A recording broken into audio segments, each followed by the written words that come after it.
Hello everyone. I hope all of you all are in good health. So in the last class we started with scope of total income and we are going to continue that today. But before that we are going to revise a little bit what we did in the last class. So we first of all we divided the income into two categories. One is the Indian income, the other one is the foreign income. In Indian income हम कब बोलेंगे? अगर income India में accrue हुई है या फिर deemed to be accrued India में माना गया है इनकम को, तब हम उसे बोलेंगे इंडियन इनकम। अगर इनकम इंडिया में रिसीव हुई है या फिर ऐसा मान लिया गया है कि इंडिया में इनकम रिसीव हुई है, तब हम उसे बोलेंगे इंडियन इनकम। ठीक है। अगर अक्रू भी इंडिया में हुई है और रिसीव भी इंडिया में हुई है, तब भी हम उसे बोलेंगे इंडियन इनकम।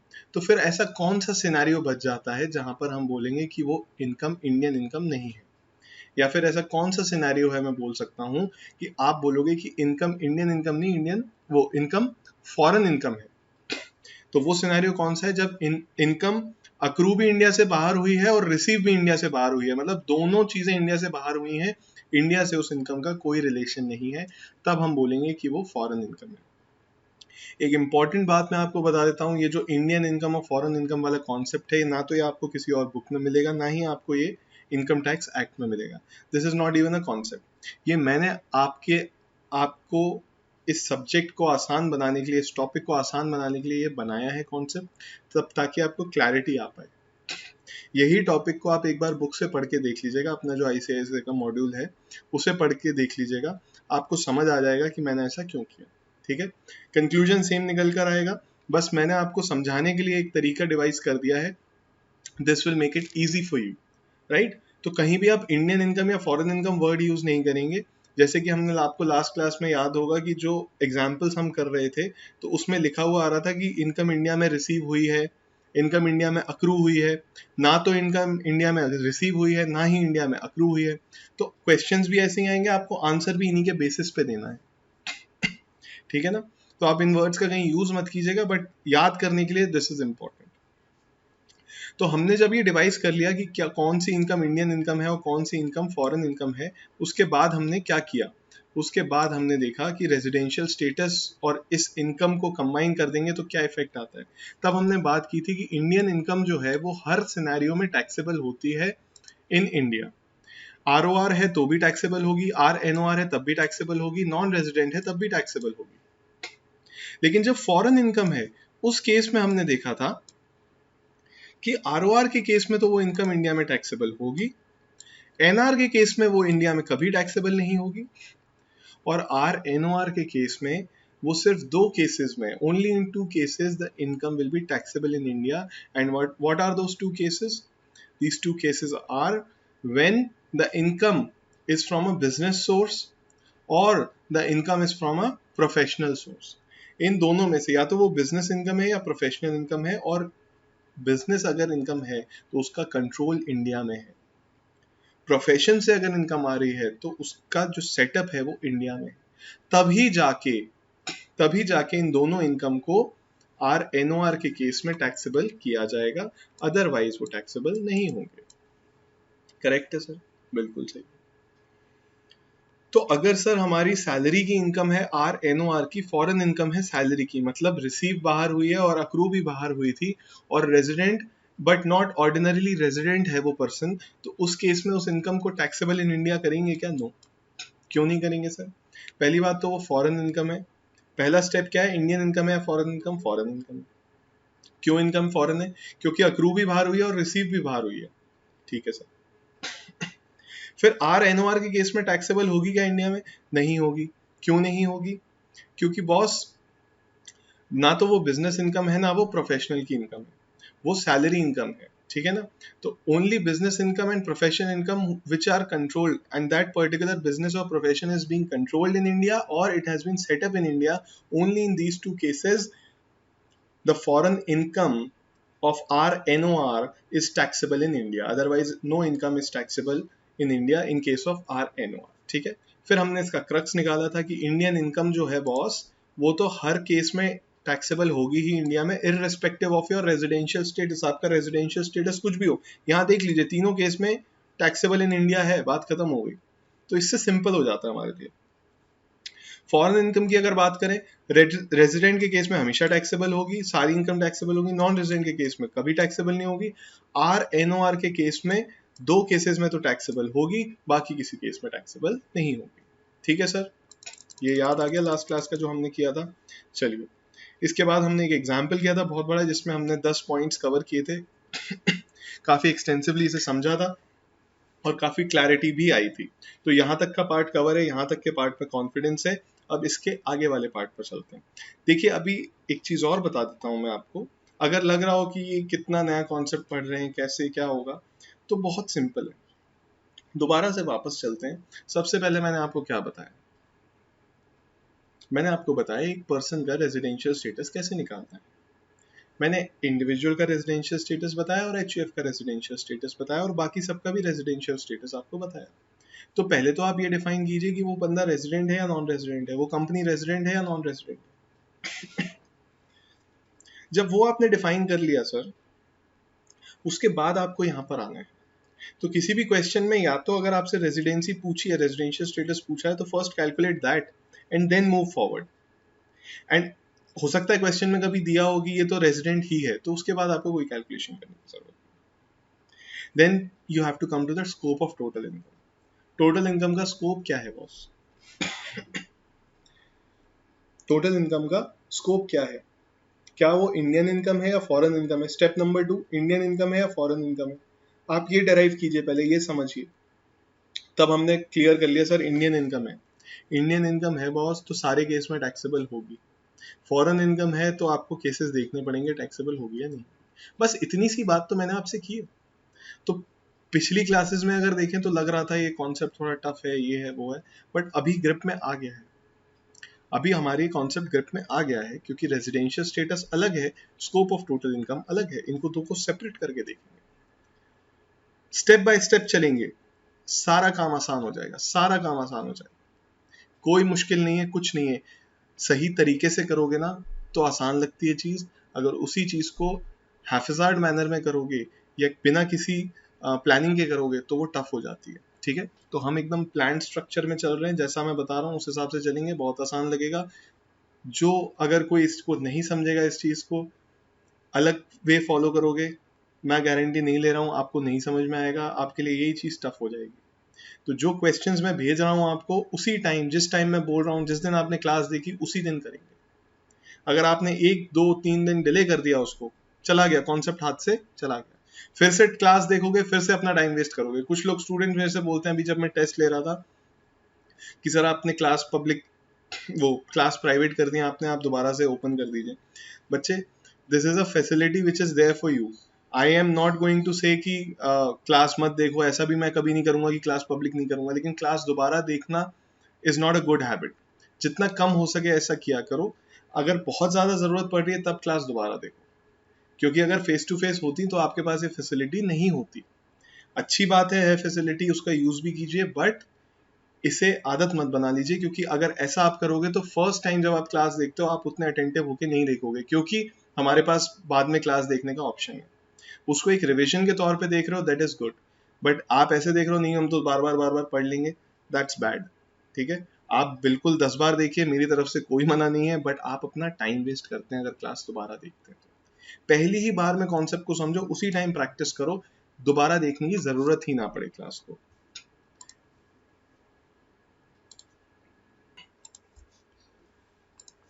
चलिए, अब हम आगे चलते हैं। आज हम कुछ नया पढ़ेंगे।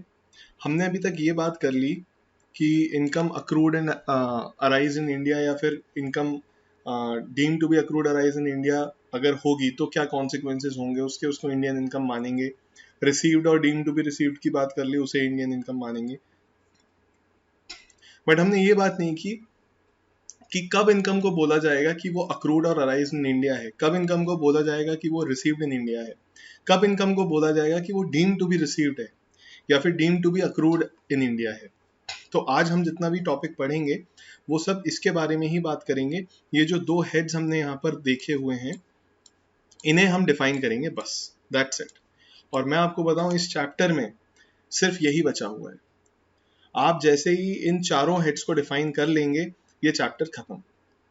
ठीक है, residential status and scope of total income, ये चैप्टर ओवर हो जाएगा when as soon as we finish about these four things rather. ठीक है, चलिए let us not waste time and start. What is income received और deemed to be received in India. तो पहले हम रिसीव्ड वाला टेकअप करेंगे, then we'll go on to accrued और अराइज, राइट। चलिए, तो सबसे पहले बात करते हैं income received in India. Income received in India को आप क्या समझते हैं? सर सिंपल सी बात है, इनकम रिसीव्ड इन इंडिया मतलब आपको जो इनकम मिली है वो इंडिया में मिली होनी चाहिए। मतलब अगर कैश मिला है तो कैश इंडिया में आपको किसी ने दिया, या फिर अगर बैंक ट्रांसफर है तो वो आपके इंडियन अकाउंट में आया हो, इंडियन बैंक के किसी अकाउंट में आया, तब हम बोलेंगे कि वो इनकम रिसीव्ड इन इंडिया है। और यही आपके अगर फॉरेन इनकम में आया है, फॉरेन बैंक अकाउंट में आया है, मतलब बाहर के किसी बैंक के किसी अकाउंट में आया है, तब हम उसे रिसीव्ड इन इंडिया नहीं मानेंगे। ठीक है, तो रिसीव्ड इन इंडिया और आउटसाइड इंडिया कब होगा ये डिफाइन हो गया। अगर कैश मिला है तो इंडिया में मिला है, बैंक अकाउंट में आया तो इंडियन बैंक अकाउंट में आया है। और अगर फॉरेन की बात करेंगे रिसीव्ड आउटसाइड इंडिया, वो तब होगा जब फॉरेन के बैंक अकाउंट में आया या फिर फॉरेन में हमने कैश रिसीव किया। ठीक है, ये हो गया। अब एक कॉन्सेप्ट है रेमिटेंस, जिससे आपको कंफ्यूजन होगा। सर मेरा ब्रदर है, या फिर कई बार होता है इंडियन फैमिलीज में होता है कि बच्चे जो है वो बाहर वर्क कर रहे हैं, किसी फॉरेन कंट्री में वर्क कर रहे हैं, और वो वहां पर अर्न करके वो पैसे अपनी फैमिली को भेजते हैं, इंडिया में भेजते हैं। तो आप एक बार बताइए, जो उनके पेरेंट्स हैं क्या वो रेजिडेंट होंगे? एक बार ऐसे ही एग्जाम्पल लेके बात करते हैं। तो मान लेते हैं उनके पेरेंट्स आज तक इंडिया से बाहर ही नहीं गए, तो वो तो रेजिडेंट होंगे। क्या वो इनकम अक्रू या अराइज इंडिया में हुई है? नहीं सर, वो तो उनके बच्चे की इनकम है, उनके सन या उनके डॉटर की इनकम है, who is working in Australia let us से।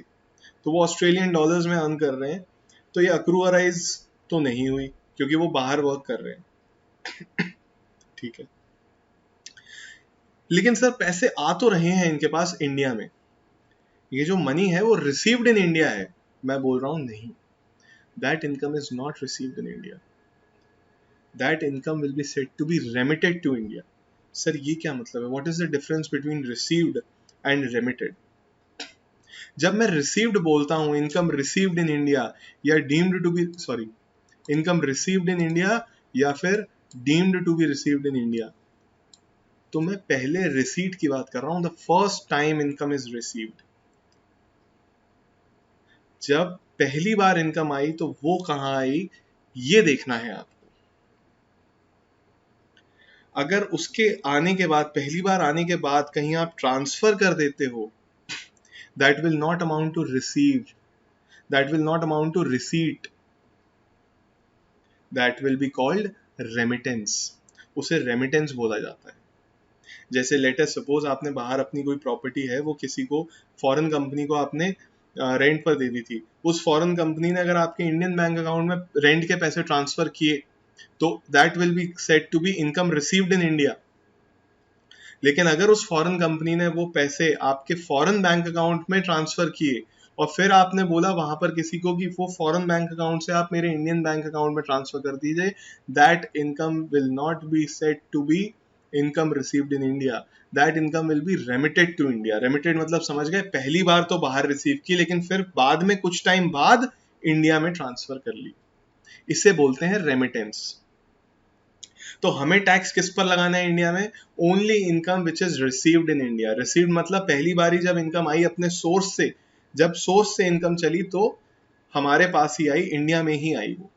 जैसे मैंने एग्जाम्पल लिया था, उस एग्जाम्पल को कंप्लीट करते हैं कि हमारी फैमिली में से आपके बड़े ब्रदर, आपके बड़े सिस्टर यूएस में काम करते हैं, ऑस्ट्रेलिया में काम करते हैं, किसी कंपनी में, वहीं की कंपनी में काम करते हैं।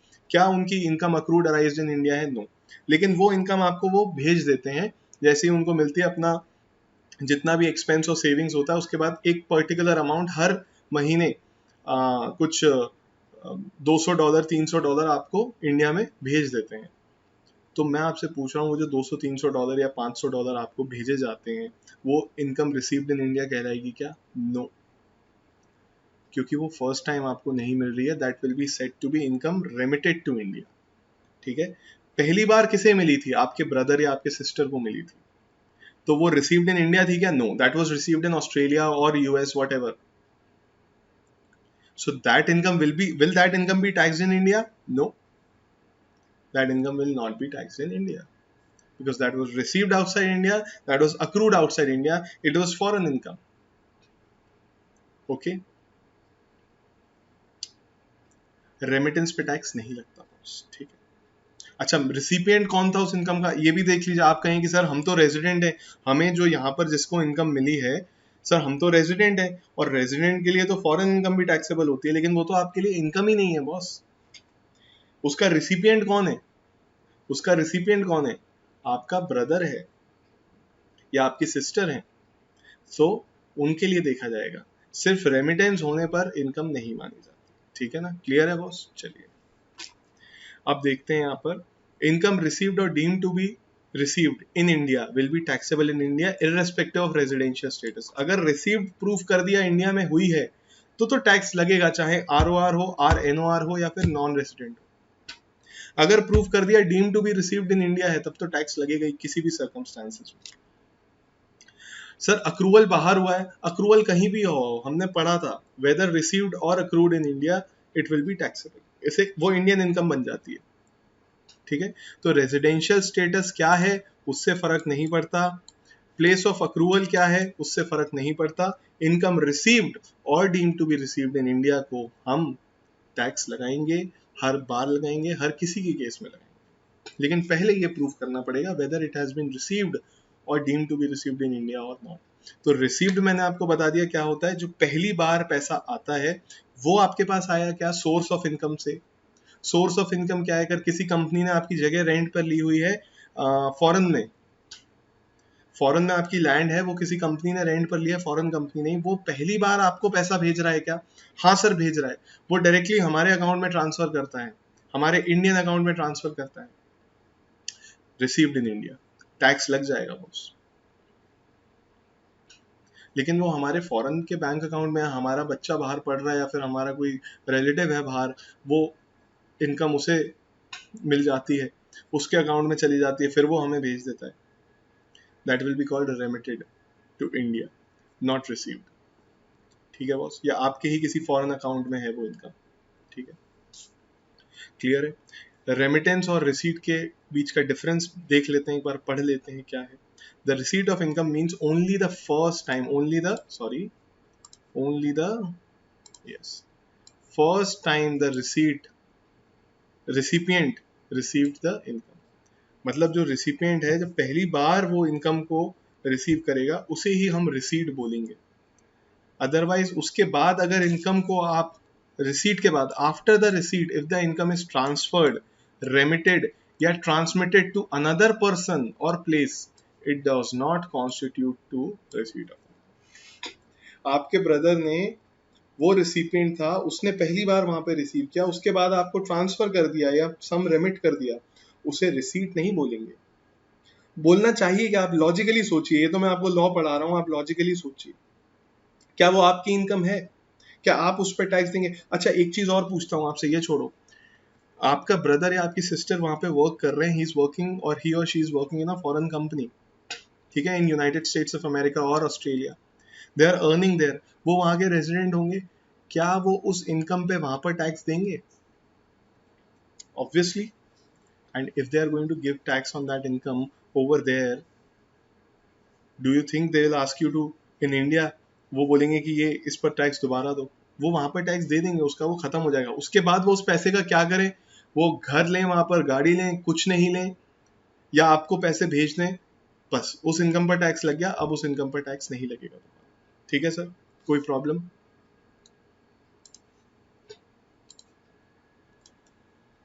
अब हम एक एग्जाम्पल देखेंगे. If x receive the income in USA from a bank, later on the income was sent to his brother in India, Mr. Y, this will be income only in the hands of Mr. X and not in the hands of Mr. Y in India. Why? Because this is not income received in India, this is income remitted to India. ठीक है ना sir? चलिए, तो received क्या होता है ये पता चल गया. रिसीव्ड एज सच डिफाइन नहीं किया गया.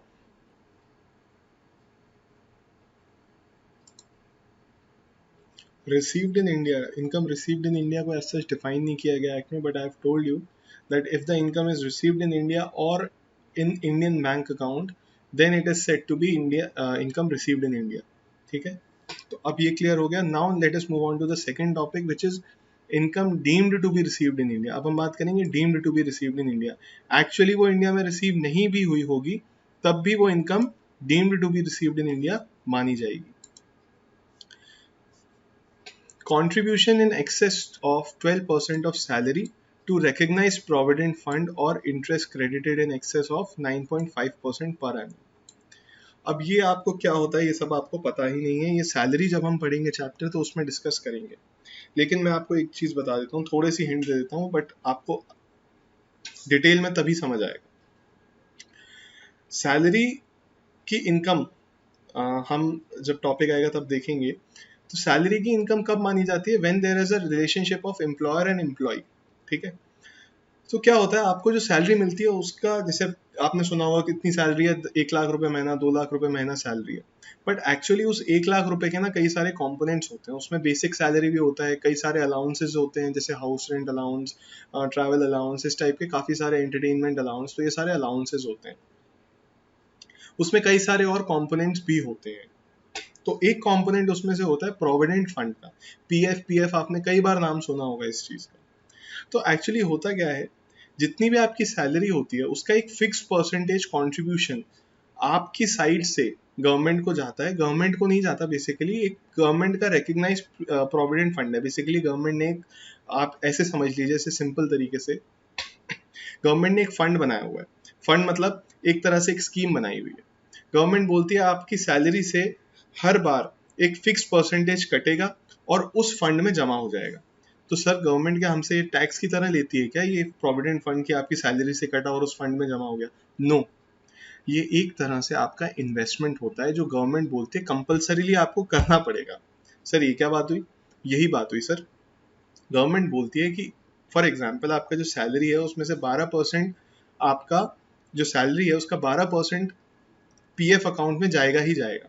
तो क्या ये पैसा हमें वापस मिलता है? यस, ये पैसा आपको एक डिफाइंड पीरियड के बाद वापस मिल जाता है। ठीक है, तो सर जब तक ये रखा रहेगा पैसा, मान लीजिए 5-6 साल रखा रहा या 10 साल तक रखा रहा या 20 साल तक रखा रहा, तो क्या ये पैसा उतना ही रखा रहेगा या फिर उस पर इंटरेस्ट भी मिलता है? गवर्नमेंट इस पर आपको इंटरेस्ट भी देती है। तो जैसे आप इसे ये मान लीजिए, इसे बिल्कुल टैक्स के या इस तरह के सेंस में नहीं लेंगे। This is just an investment which has been made compulsory for you by the government. Government ने कंपल्सरी बना दिया इस इन्वेस्टमेंट को आपके लिए करना।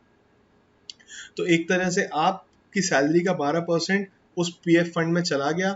आप जब चाहें उसे निकाल भी सकते हैं, ऐसा कोई रिस्ट्रिक्शन नहीं है, बट एक पर्टिकुलर टाइम के बाद ही निकाला जाता है उसे। जब तक वो पैसा उस फंड में रहेगा तब तक आपको एक इंटरेस्ट रेट मिलता रहेगा। वो मिलता नहीं है इंटरेस्ट, बेसिकली उसी में ऐड होता जाता है। तो जैसे आप बैंक में एफडी कराते हैं, फिक्स डिपॉजिट कराते हैं, एक सम आपने डिपॉजिट कर दिया, उस पर इंटरेस्ट मिलता रहता है।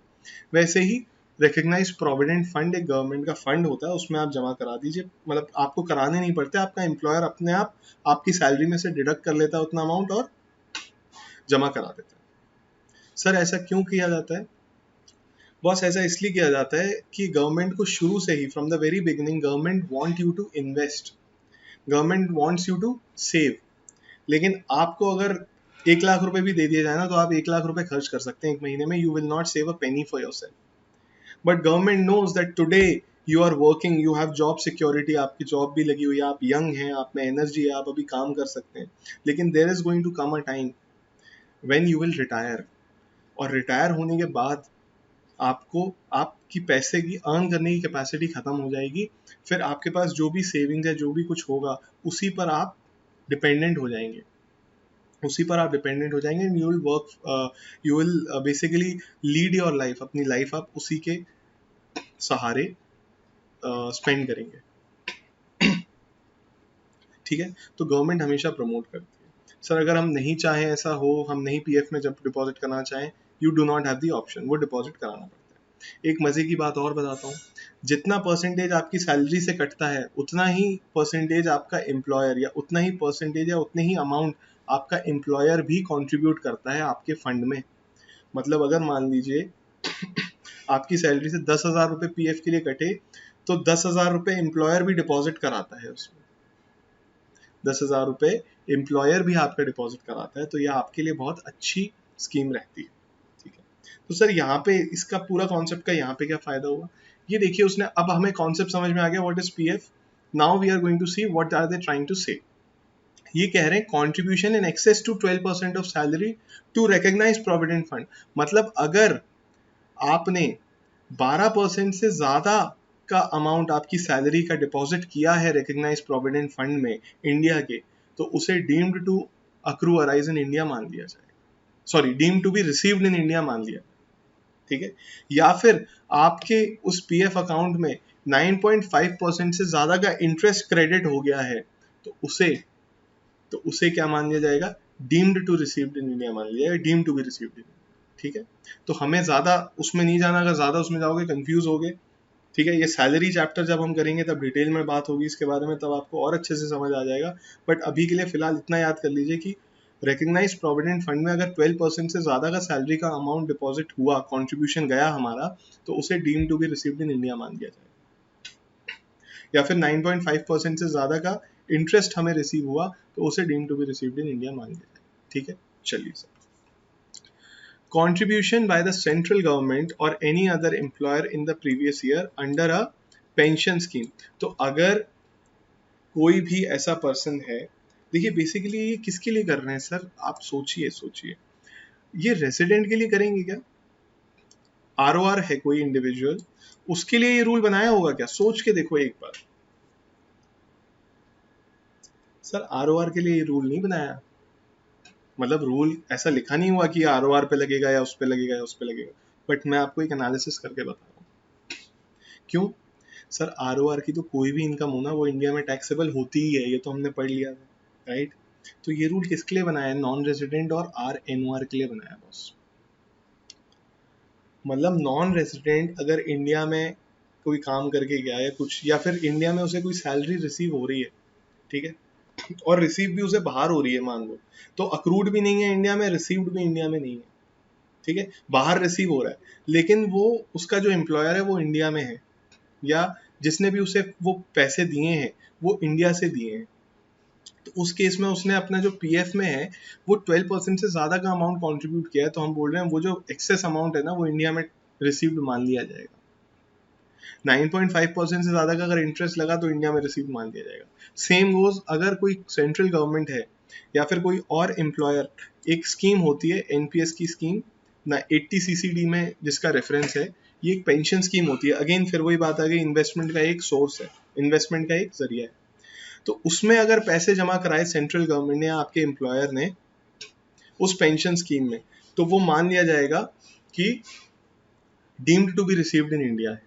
ठीक है ना, तो हमें यहाँ पर क्या याद रखना है, सैलरी वाला पॉइंट याद रखना है, यहाँ पर हमें सैलरी, यहाँ पर पेंशन वाला पॉइंट याद रखना है, और ये क्या है, amount transferred from unrecognised provident fund to recognised provident fund, उसे भी आपका इंडिया में डीम टू बी रिसीव्ड मान लिया जाएगा। सो थर्ड पॉइंट में वो बोल रहे हैं कि अगर कोई भी अनरिकग्नाइज, यहाँ पर आपने देखा रिकग्नाइज प्रोविडेंट फंड, रिकग्नाइज और अनरिकग्नाइज क्या होता है, गवर्नमेंट नोटिफाई करती है, एक लिस्ट नोटिफाई करती है कि ये सारे फंड हमने रिकग्नाइज किए हैं, ये हमारी लिस्ट में है और ये जेन्युइन फंड्स हैं, मतलब हम इन्हें रिकग्नाइज मानते हैं। जिस गवर्नमेंट को लिस्ट, जो लिस्ट गवर्नमेंट जारी करती है, जो फंड्स उस लिस्ट में नहीं होते उसे हम बोलते हैं अनरिकग्नाइज। मतलब कुछ फंड्स हैं जिनको गवर्नमेंट ने रिकग्नाइज कर लिया कि अगर आप इसमें पैसा डाल रहे हो तो हम आपको अप्रूव कर रहे हैं, जो भी बेनिफिट्स हमने आपको प्रॉमिस किए थे हम आपको देंगे। कुछ अनअप्रूव्ड होते हैं, अनरिकग्नाइज्ड होते हैं, उसमें अगर आप पैसा डालते हो, डिपॉजिट करते हो तो मना नहीं है, लेकिन जो बेनिफिट्स गवर्नमेंट ने आपको प्रॉमिस किए थे वो गवर्नमेंट आपको बेनिफिट्स नहीं देती है। तो अगर कोई अमाउंट आप unrecognised, sorry,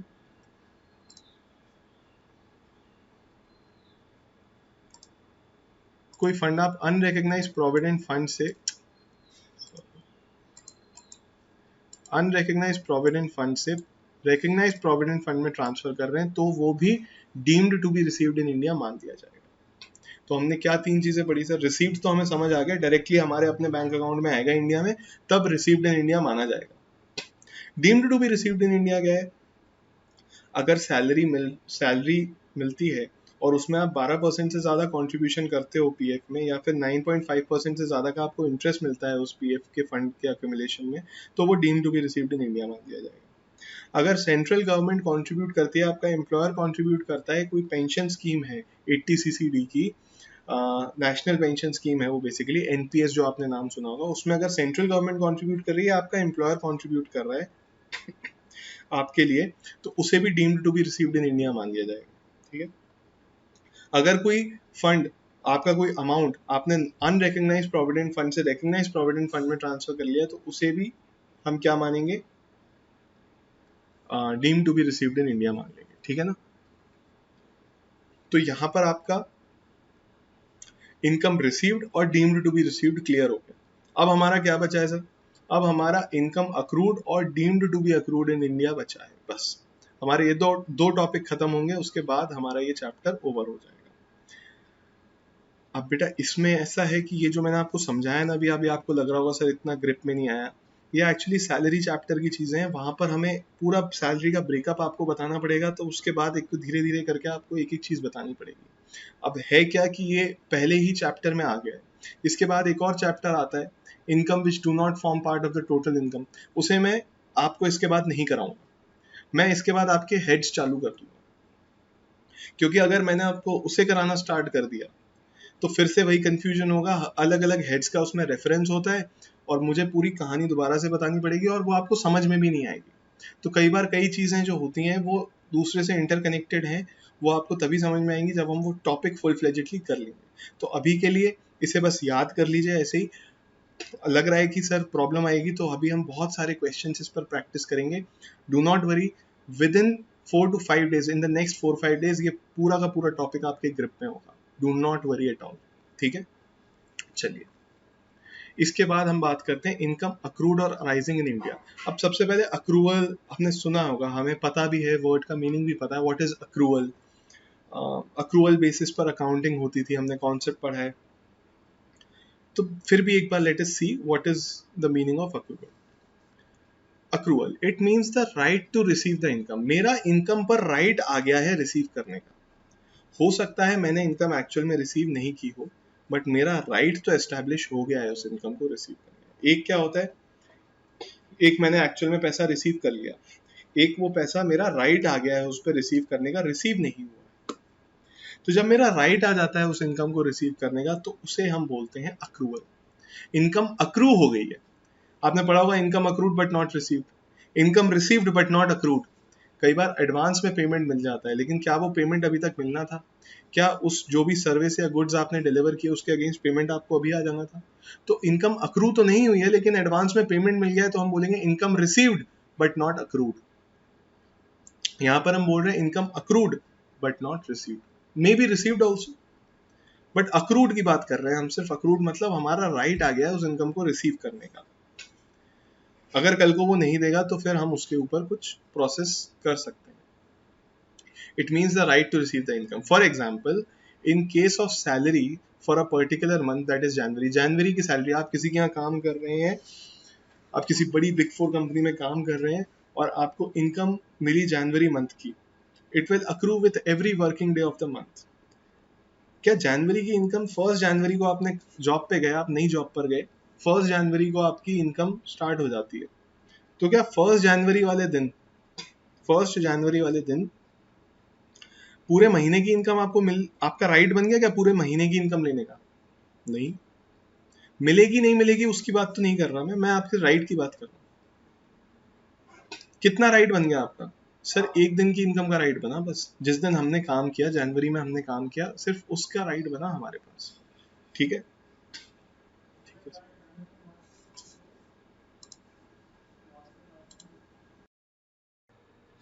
so income accrued arise in India clear है आपको कि अगर इनकम इंडिया में अक्रू हुई है, मतलब उसका जो राइट टू रिसीव है वो इंडिया में एस्टैब्लिश हुआ है, तब हम बोलेंगे कि इनकम अक्रूड और arise in India. For example, मैं दोबारा रिपीट कर रहा हूं, अगर right to receive the income India में एस्टैब्लिश हुआ है तब। ठीक है। अगर फॉर एग्जाम्पल यहाँ रिसीट की बात नहीं हो रही है, रिसीव हुआ इंडिया में या बाहर हुआ, ये अलग सिनेरियो, वो हम ऊपर पढ़ चुके हैं। ठीक है, दोनों को अलग करके चलेंगे। मान लेते हैं फॉर एग्जाम्पल अगर इंडिया में रिसीव हो गया है तब तो वो इनकम इंडियन इनकम बन जाएगी, तीनों केस में टैक्सेबल हो जाएगी, ठीक है। अगर रिसीव्ड इन इंडिया ऑलरेडी हो चुका है तो फिर वो इंडियन इनकम बन जाएगी, तीनों में टैक्सेबल हो जाएगी। मैं आपसे बोल रहा हूँ अगर मान लीजिए रिसीव्ड इन इंडिया नहीं है तो हम एक अक्रूवल भी हमारे पास है कि अक्रू इंडिया में हुई है क्या, हो सकता है बाहर मिल गई हो लेकिन राइट टू रिसीव इंडिया में एस्टैब्लिश हुआ है। अब राइट टू रिसीव इंडिया में एस्टैब्लिश कैसे हुआ है, मैं किसी कंपनी में काम करता हूँ इंडिया में, इंडिया से अक्रू है, हो सकता है वो मेरे बाहर वाले अकाउंट में, बैंक अकाउंट में, फॉरेन बैंक अकाउंट में वो पैसे भिजवा दें, बट दैट डज नॉट, वो रिसीव्ड आउटसाइड इंडिया हो जाएगी लेकिन अक्रूड इन इंडिया होगी। मैंने अपना प्रॉपर्टी, कमर्शियल प्रॉपर्टी या फिर हाउस प्रॉपर्टी किराए पे दे दी किसी को, रेंट रिसीव कर रहा हूं मैं उनसे, ठीक है। यहीं पर कोई है, कोई पर्सन है, कोई इंडिविजुअल है, कोई कंपनी है जिसको मैंने वो प्लेस या वो प्लॉट या फिर वो बिल्डिंग किराए पर दी है, रेंट पर दी है, मैं उनसे रेंट रिसीव कर रहा हूँ, that will also be said to be income accrued और अराइज इन इंडिया, ठीक है। तो यहाँ पर हमारे लिए ये बहुत क्लियर हो जाता है कि कब हम किसी इनकम को बोलेंगे अक्रूड अराइज इन इंडिया। तो ये हम जब पढ़ेंगे तब हमें समझ में आ जाएगा, क्वेश्चंस भी हम करेंगे, इट इज वेरी ऑब्वियस। अगर किसी भी मतलब राइट टू रिसीव इंडिया में एस्टैब्लिश हुआ है मतलब इंडियन इनकम अक्रूड और अराइज इन इंडिया है, बात करता। लेकिन यहाँ पर आपने ऊपर पढ़ा था इनकम अक्रूड और अराइज इन इंडिया, ब्रैकेट में लिखा था और डीम्ड टू बी अक्रूड और अराइज इन इंडिया, ठीक है। तो दो चीजें हो गई, जैसे हमने रिसीट के केसेस में देखा, रिसीव्ड इन इंडिया और deemed to be received in India, ठीक है ना। या तो आपने रिसीव एक्चुअल में इंडिया में किया या फिर मान लिया गया कि आपने इंडिया में रिसीव किया। तो इंडिया में रिसीव करने के तीन डीम्ड के कौन से कितने सॉरी कितने आपके पास पॉइंट्स थे, 1 2 एंड 3, राइट। इसके बाद हमारा आ रहा है इनकम अक्रूड और अराइज इन इंडिया। ये हमने पढ़ लिया कि जब राइट टू रिसीव इंडिया में एस्टैब्लिश हो रहा है। अब हम नेक्स्ट स्टेप पे जा रहे हैं, डीम्ड टू अक्रू और अराइज इन इंडिया, मतलब ऐसा मान लेंगे कि अक्रू और अराइज इंडिया में हुई है। तो मेन हमारा पोर्शन यही है जो अब हम कवर करने जा रहे हैं। इसमें कई सारे केसेस आएंगे। तो नेक्स्ट टॉपिक पर चलते हैं, income accrued, income deemed to accrue और arise in India, section 9। There are certain incomes which will accrue arise outside India. Actual देखिए, अगर आप पूछोगे कि सर एक्चुअल अक्रूवल कहाँ हुआ है, एक्चुअल अक्रूवल तो बाहर ही हुआ होगा ना, एक्चुअल अक्रूवल तो बाहर ही हुआ है, लेकिन हम उसे मानेंगे डीम्ड कि इंडिया में ही हुई है। एक डीमिंग फिक्शन होता है जो लॉ क्रिएट कर देता है। डीमिंग फिक्शन क्या होता है, लॉ कहता है कि हम मान लेंगे कि इंडिया में अक्रू अराइज हुई है, और जब लॉ ने कोई चीज बोल दी है तो फिर हमें वो फॉलो करनी ही पड़ेगी। आपको लॉजिकल लगे इलॉजिकल लगे उससे कोई फर्क नहीं पड़ता, ठीक है। तो लॉ ने एक डीमिंग फिक्शन क्रिएट कर दिया। लॉ ने बोला कि ऐसा मान लिया जाएगा कि इंडिया में अक्रू अराइज हुई है, लेकिन एक्चुअली कहाँ अक्रू अराइज होगी, बाहर होगी इंडिया के। तो क्या इसे भी इंडियन इनकम मानेंगे, बिल्कुल मानेंगे। आइए वापस ऊपर चलते हैं। इंडियन इनकम हमने कहाँ पढ़ा था, एक बार आपको दिखा देते हैं। ये देखिए इंडियन इनकम, ये तीनों आ रहे हैं। यहाँ पर क्या बोला हमने, Indian whether income accrue arise और deem to accrue arise in India. अगर यस है तो हमने इंडियन इनकम बोला था, यहाँ पर यस है तो हमने इंडियन इनकम बोला था, ठीक है।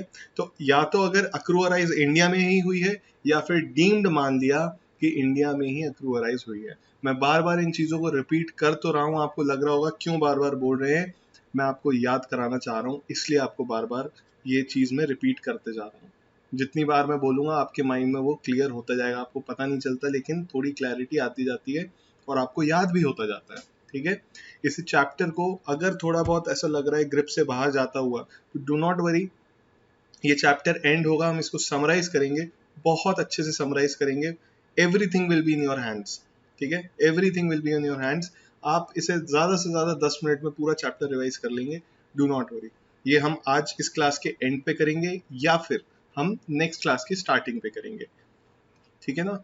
चलिए अब मेन बात आ जाती है, मेन पॉइंट आ जाता है, income deem to accrue arise in India. मतलब ऐसा मान लिया जाएगा कि अक्रू अराइज इंडिया में हो रही है, एक्चुअल में हो नहीं रही है। एक्चुअल में कहाँ हो रही है, इंडिया के बाहर हो रही है। इंडिया के बाहर कहाँ, कहीं भी, हमें उससे मतलब नहीं है, ठीक है। चलिए, there are 10 such incomes which are deem to accrue arise in India. 10 की जगह 9 है, एक रेजिडुअल क्लॉज था वो मैंने हटा दिया, इसे आप 9 कर लेंगे। So first, income from business connection. अगर कोई बिजनेस कनेक्शन एस्टैब्लिश हो पाएगा, अब बिजनेस कनेक्शन क्या होता है हमें अभी हम डिटेल में पढ़ेंगे, मैंने आपको समरी दे दी so that you know what all points you are going to study in next 15-20 minutes. So if there is a business connection, India से अगर कोई बिजनेस कनेक्शन है मतलब सर सेलर बाहर का, परचेजर बाहर का, सब बाहर हो रहा है, लेकिन इंडिया में उसका कुछ बिजनेस कनेक्शन अगर है तो हम उसे टैक्स कर लेंगे इंडिया में। मतलब टैक्स कैसे कर लेंगे, इंडियन इनकम मान लेंगे, और इंडियन इनकम अगर मान ली तो वो तीनों केस में टैक्सेबल हो जाती है, चाहे रिसिपिएंट कोई भी हो, चाहे रिसिपिएंट कोई भी हो। अगर इंडियन रेजिडेंट होगा तो भी टैक्सेबल, आरओआर होगा तो भी टैक्सेबल, आरएनओआर होगा तो भी टैक्सेबल, और नॉन रेजिडेंट होगा तब भी टैक्सेबल। ठीक है जी। तो बिजनेस कनेक्शन क्या होता है वो समझेंगे अभी।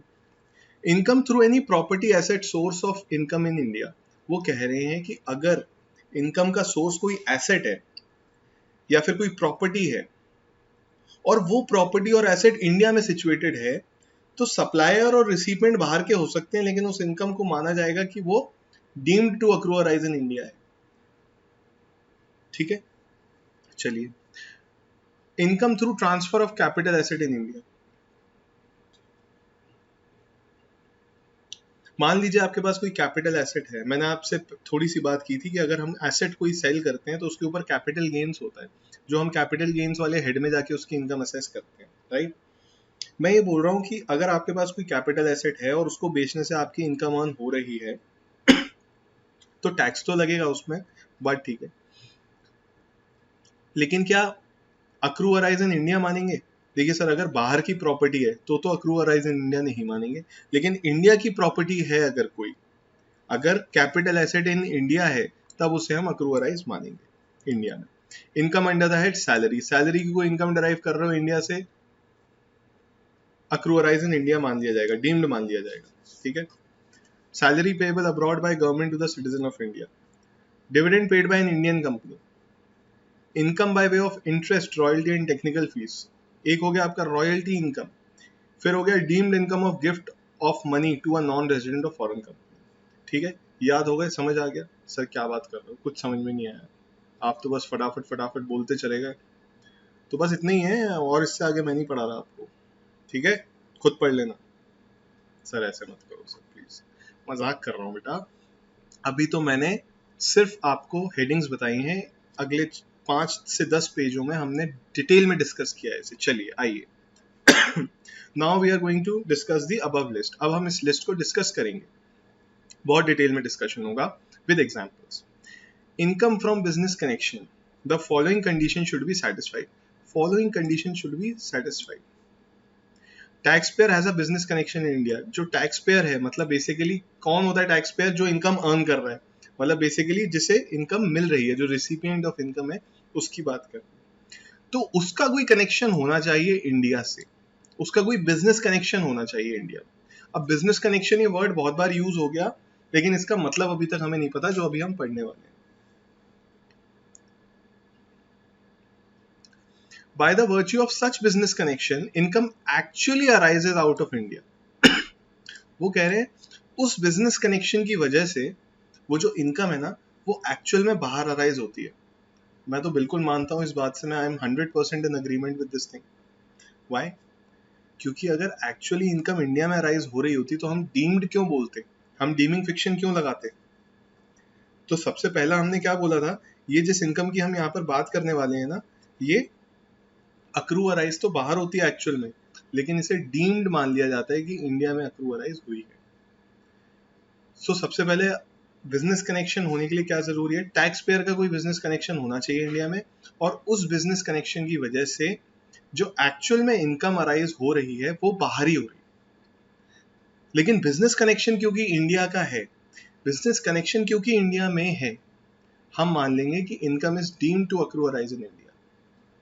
ठीक है सर, ऐसा क्यों कर रहे हैं? ये जो आपने लिस्ट देखी ये जो आपने लिस्ट देखी, इसे डीमिंग फिक्शन क्रिएट क्यों किया गया सर? अभी जब आप पढ़ेंगे ना आपको लगेगा कुछ ना कुछ इंडिया से कनेक्शन जरूर है, कुछ ना कुछ इंडिया का फायदा उठाया जा रहा है, या इंडिया के एसेट की बात हो रही है, या फिर इंडिया के रिसोर्सेज की बात हो रही है। तो इंडिया बोलता है, यहाँ की गवर्नमेंट और यहाँ का डिपार्टमेंट बोलता है, हमारे रिसोर्सेज हमारे जगह यूज करोगे और कुछ अर्न करोगे उससे, तो हमें टैक्स देकर जाओ। हमारे रिसोर्सेज हमारी जगह अगर यूज करोगे तो हमें टैक्स देकर जाओ, सीधी बात। ठीक है, चलिए sir. The above conditions are satisfied, income shall be deemed to accrue arise in India। तो अगर ये कंडीशन सेटिस्फाई कर दी तो आप बोलोगे कि income is deemed to accrue arise in India.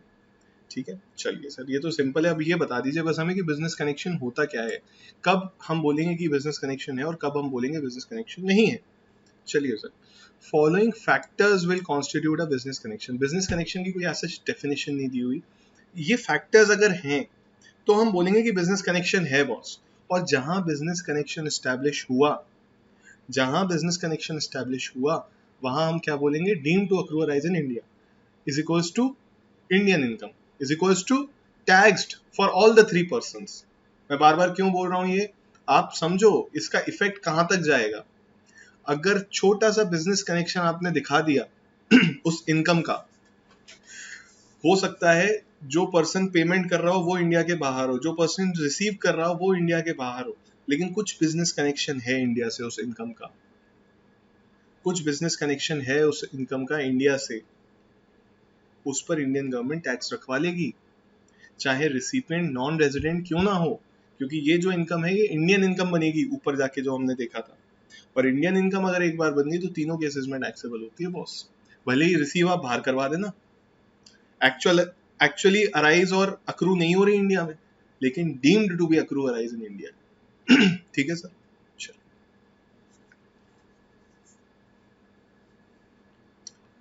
तो क्या फैक्टर्स हैं जो कि बिजनेस कनेक्शन कॉन्स्टिट्यूट करेंगे। Maintaining a branch office in India for purchase और सेल ऑफ गुड्स और ट्रांजैक्टिंग अदर बिजनेसेस। कंपनी तो सर बाहर की है, जो कंपनी जो डीलिंग कर रही है दोनों कंपनी वो बाहर की है, लेकिन यहां पर इंडिया में एक ब्रांच ऑफिस बनाया हुआ है, इंडिया में एक ब्रांच ऑफिस बनाया हुआ है, और क्या कर रहे हैं उस ब्रांच ऑफिस से, परचेज और सेल ऑफ गुड्स और ट्रांजैक्टिंग अदर बिजनेसेस। और उस ब्रांच ऑफिस की मदद से वो यहाँ पर परचेज और सेल ऑफ गुड्स या फिर और बिजनेसेस अपने कंडक्ट कर रहे हैं। ठीक है, appointing an agent in India for the purpose of cell purchase और कमोडिटीज और एनआर's प्रॉपर्टी। एक एजेंट अपॉइंट कर दिया, फॉर एग्जाम्पल मैं आपको देता हूँ, बताता हूँ।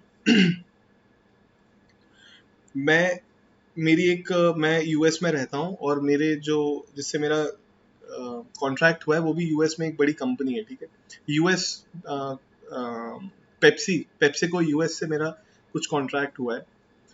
अब उनसे मेरा कॉन्ट्रैक्ट हो गया, लेकिन वो गुड्स कहाँ के हैं बॉस, वो गुड्स इंडिया के हैं। मैंने उनसे बोला कि मैं आपको गुड्स भिजवा दूंगा, कोई दिक्कत नहीं है।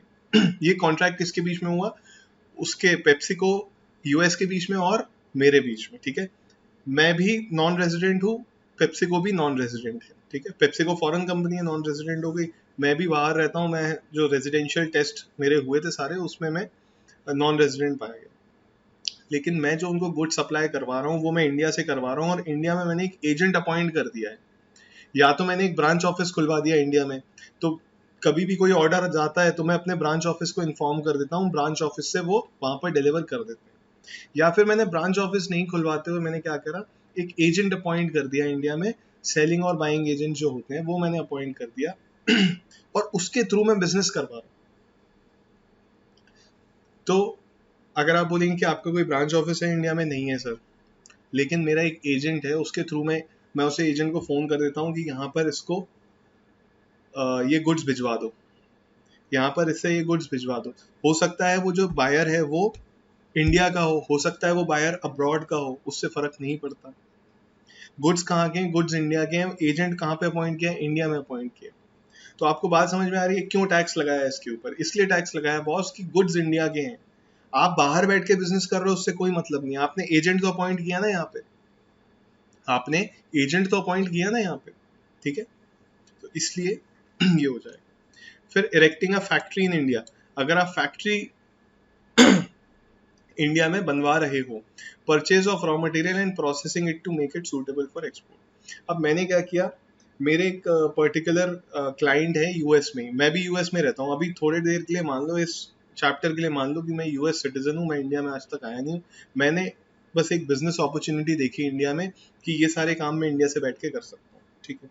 तो अब मैंने क्या किया, मैं फॉर एग्जांपल बाहर शेवले कंपनी है, ठीक है, शेवले शेवले की गाड़ियाँ ज़्यादा रहती हैं बाहर, तो शेवले कंपनी ने मुझसे, मैंने कॉन्ट्रैक्ट कर लिया कि मैं आपको टायर या फिर एक पर्टिकुलर प्रोडक्ट ऐसा है जो मैं आपको दे दूँगा। तो मैंने उनसे रेट वगैरह सब नेगोशिएशन वगैरह सब हो गया, everything is fine. Now what am I doing, मैंने देखा रबर चीप कहाँ मिल रही है, मैंने कहा यूएस में तो बहुत महंगी है, बाकी और कंट्रीज में देखा, मैंने कहा यहाँ पे भी महंगी है यार, इंडिया में रबर बहुत चीप है, इंडिया में रबर बहुत चीप है।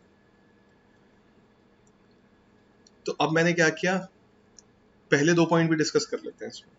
मैंने अपनी एक ब्रांच ओपन करवा ली इंडिया में, मैं इंडिया से वो खरीदवाता हूँ, रबर खरीदवाता हूँ और एक्सपोर्ट कर देता हूँ यूएस में, यहाँ पे मैं इंपोर्ट कर लेता हूँ और उसे फैक्ट्री लगा ली मैंने यूएस में, और उसे मैंने प्रोसेस किया और उसे दे दिया जो शेवले कंपनी है उसे।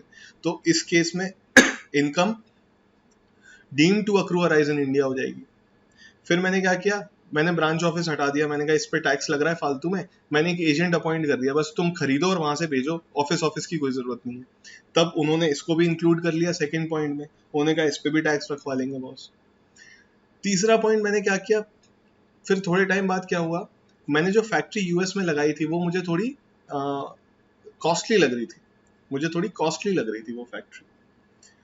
तो मैंने कहा यार इंडिया में लेबर भी चीप है, तो I thought why not India से मैं रबर इंपोर्ट करता हूँ, यहाँ पर प्रोसेस करता हूँ, फिर आगे बेचता हूँ टायर।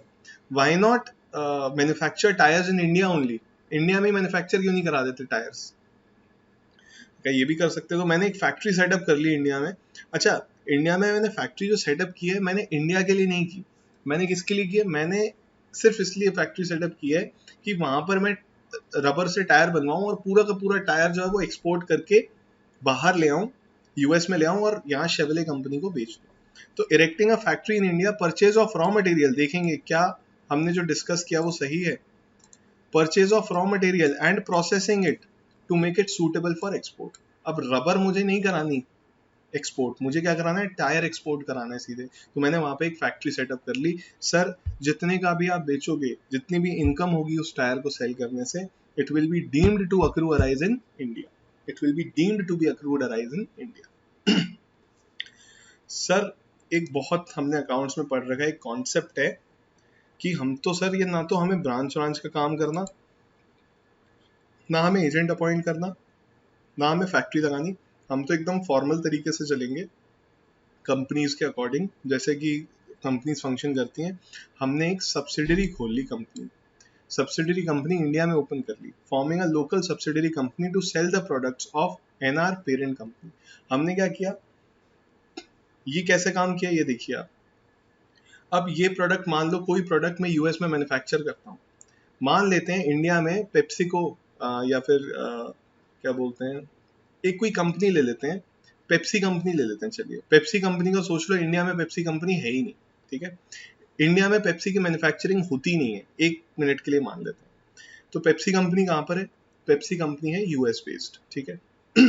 पेप्सी कंपनी ने क्या किया, इंडिया में अपनी एक सब्सिडरी कंपनी ओपन कर ली फॉर द सोल पर्पस कि यूएस से गुड्स मैं एक्सपोर्ट करूंगा, इंडिया में मेरी वो सब्सिडरी कंपनी इंपोर्ट करेगी और इंडिया में वो आगे फर्दर सेल करेगी उन गुड्स। तो उस केस में आप क्या कर रहे हो, ना तो आप इंडिया के रिसोर्सेज यूज कर रहे हो, ना कुछ कर रहे हो, आप सीधे के सीधे क्या कर रहे हो, वहां का मार्केट यूज कर रहे हो, आप वहां के मार्केट को यूज करके वहां से इनकम डिराइव कर रहे हो। तो उन्होंने बोला इसको भी हम बिजनेस कनेक्शन बोल देंगे, to sell products of NR parent company. इसमें बस ये है कि प्रोडक्ट जो है वो NR non resident parent company है, उसका प्रोडक्ट आप बेच रहे होने चाहिए। तो उस केस में उन्होंने बोला कि हम बिजनेस कनेक्शन मान लेंगे उसमें, ठीक है। अगले पॉइंट पे आ जाते हैं, having a financial association between a resident and a non resident company. आप अगर कोई फाइनेंशियल एसोसिएशन रखते हो किसी रेजिडेंट कंपनी से, तो उसे भी इन्होंने बोला कि बिजनेस कनेक्शन मान लेंगे और हम आपकी इनकम को deemed to accrue arise in India मान देंगे। ठीक है, अब ये हमने 4-5 फैक्टर्स पढ़ लिए, 1 2 3 4 5। अब आपको इससे क्लियर हो गया होगा कि या तो मैंने कोई किसी बाहर के बंदे ने यहाँ पर ब्रांच सेटअप कर लिए तो मैं बोलूंगा कि यार बिजनेस कनेक्शन है। सेकंड आपको हो गया कि यार ब्रांच तो नहीं डाली उसने, एक एजेंट अपॉइंट कर दिया which is looking after all the processes that I want him to look after, purchase, sell, everything is being looked after that person. एक फैक्ट्री बना ली मैंने फॉर द सोल पर्पस कि इंडिया का raw material use करके उसे process करके कुछ और फिनिश गुड्स बना देंगे और उस फिनिश गुड्स को बाहर ले आएंगे, यूएस में ले आएंगे और यूएस में सेल कर देंगे। उन्होंने कहा deem to accrue arise in India. फिर मैंने कहा कि प्रोडक्ट तो मैं यहीं बनाऊंगा लेकिन इंडिया का 130 करोड़ की पॉपुलेशन है, उसके मार्केट को मैं यूज करूंगा। तो उसके मार्केट को यूज कैसे करूंगा, प्रोडक्ट वगैरह सब यहीं बनाऊंगा, सब कुछ यहीं के रिसोर्सेज यूज करूंगा, मैं इंडिया में उसे एक्सपोर्ट कर दूंगा, वहां एक लोकल सब्सिडरी कंपनी सेटअप कर दूंगा और वो कहूंगा उसे कि वहां पर बेचो। तो इंडिया ने बोल दिया कि तुम्हें हम तब भी पकड़ लेंगे और इंडिया में टैक्स रखवा लेंगे। तो आप देखिए हर तरीके से, मतलब कहीं से भी बच के नहीं जाने देंगे। थोड़ा सा भी कुछ भी मिल जाए ना, पकड़ लेंगे उसे कि आओ टैक्स दे दो। फिर हमने कहा कि कोई भी फाइनेंशियल एसोसिएशन होगा, आपने किसी को बहुत ज़्यादा लोन दे रखा है किसी कंपनी को इंडिया में, उसे फाइनेंशियल असिस्टेंस दे रहे हो या इस टाइप का कोई भी कनेक्शन अगर हमने निकाल दिया तो हम कहेंगे कि ये भी बिजनेस कनेक्शन है, इसकी इनकम को भी हम इंडिया में टैक्स करेंगे बॉस। तो ये तो हमने पढ़ लिया कि बिजनेस एसोसिएशन या बिजनेस कनेक्शन कब माना जाएगा। अब हम कुछ एग्जाम्पल्स देखेंगे which do not amount to business connection. Do not amount मतलब आपको लगेगा कि ये बिजनेस कनेक्शन है लेकिन लॉ के हिसाब से ये बिजनेस कनेक्शन नहीं है। ठीक है सर, चलते हैं देखते हैं।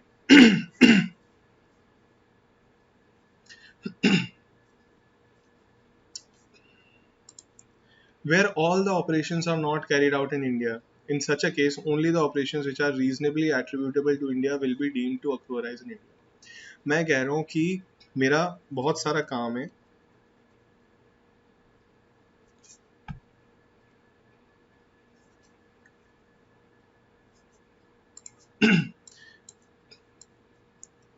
मेरी एक फैक्ट्री इंडिया में है, एक फैक्ट्री कहीं और है, एक फैक्ट्री कहीं और है। ठीक है, 3 कंट्रीज में मेरी फैक्ट्री है। So just because I have one factory in India, one branch in India, one agent in India of a particular company, इसका मतलब ये नहीं है कि मेरी यहाँ से 1 करोड़ की इनकम हुई, यहाँ से 1 करोड़ की इनकम हुई, यहाँ से 1 करोड़ की इनकम हुई, तो मैंने बोला इंडिया में पूरी की पूरी 3 करोड़ की इनकम पे टैक्स लग जाएगा। No, only which is attributable to India उस पर टैक्स लगेगा boss. Only which is attributable to India उस पर टैक्स लगेगा, मतलब सिर्फ और सिर्फ 1 करोड़ पर टैक्स लगेगा। ठीक है, ऐसे ही पूरे पे टैक्स नहीं लगा देंगे। Where all the operations are not carried out in India, in such case only the operations which are reasonably attributable to India will be deemed to accrue arise in India.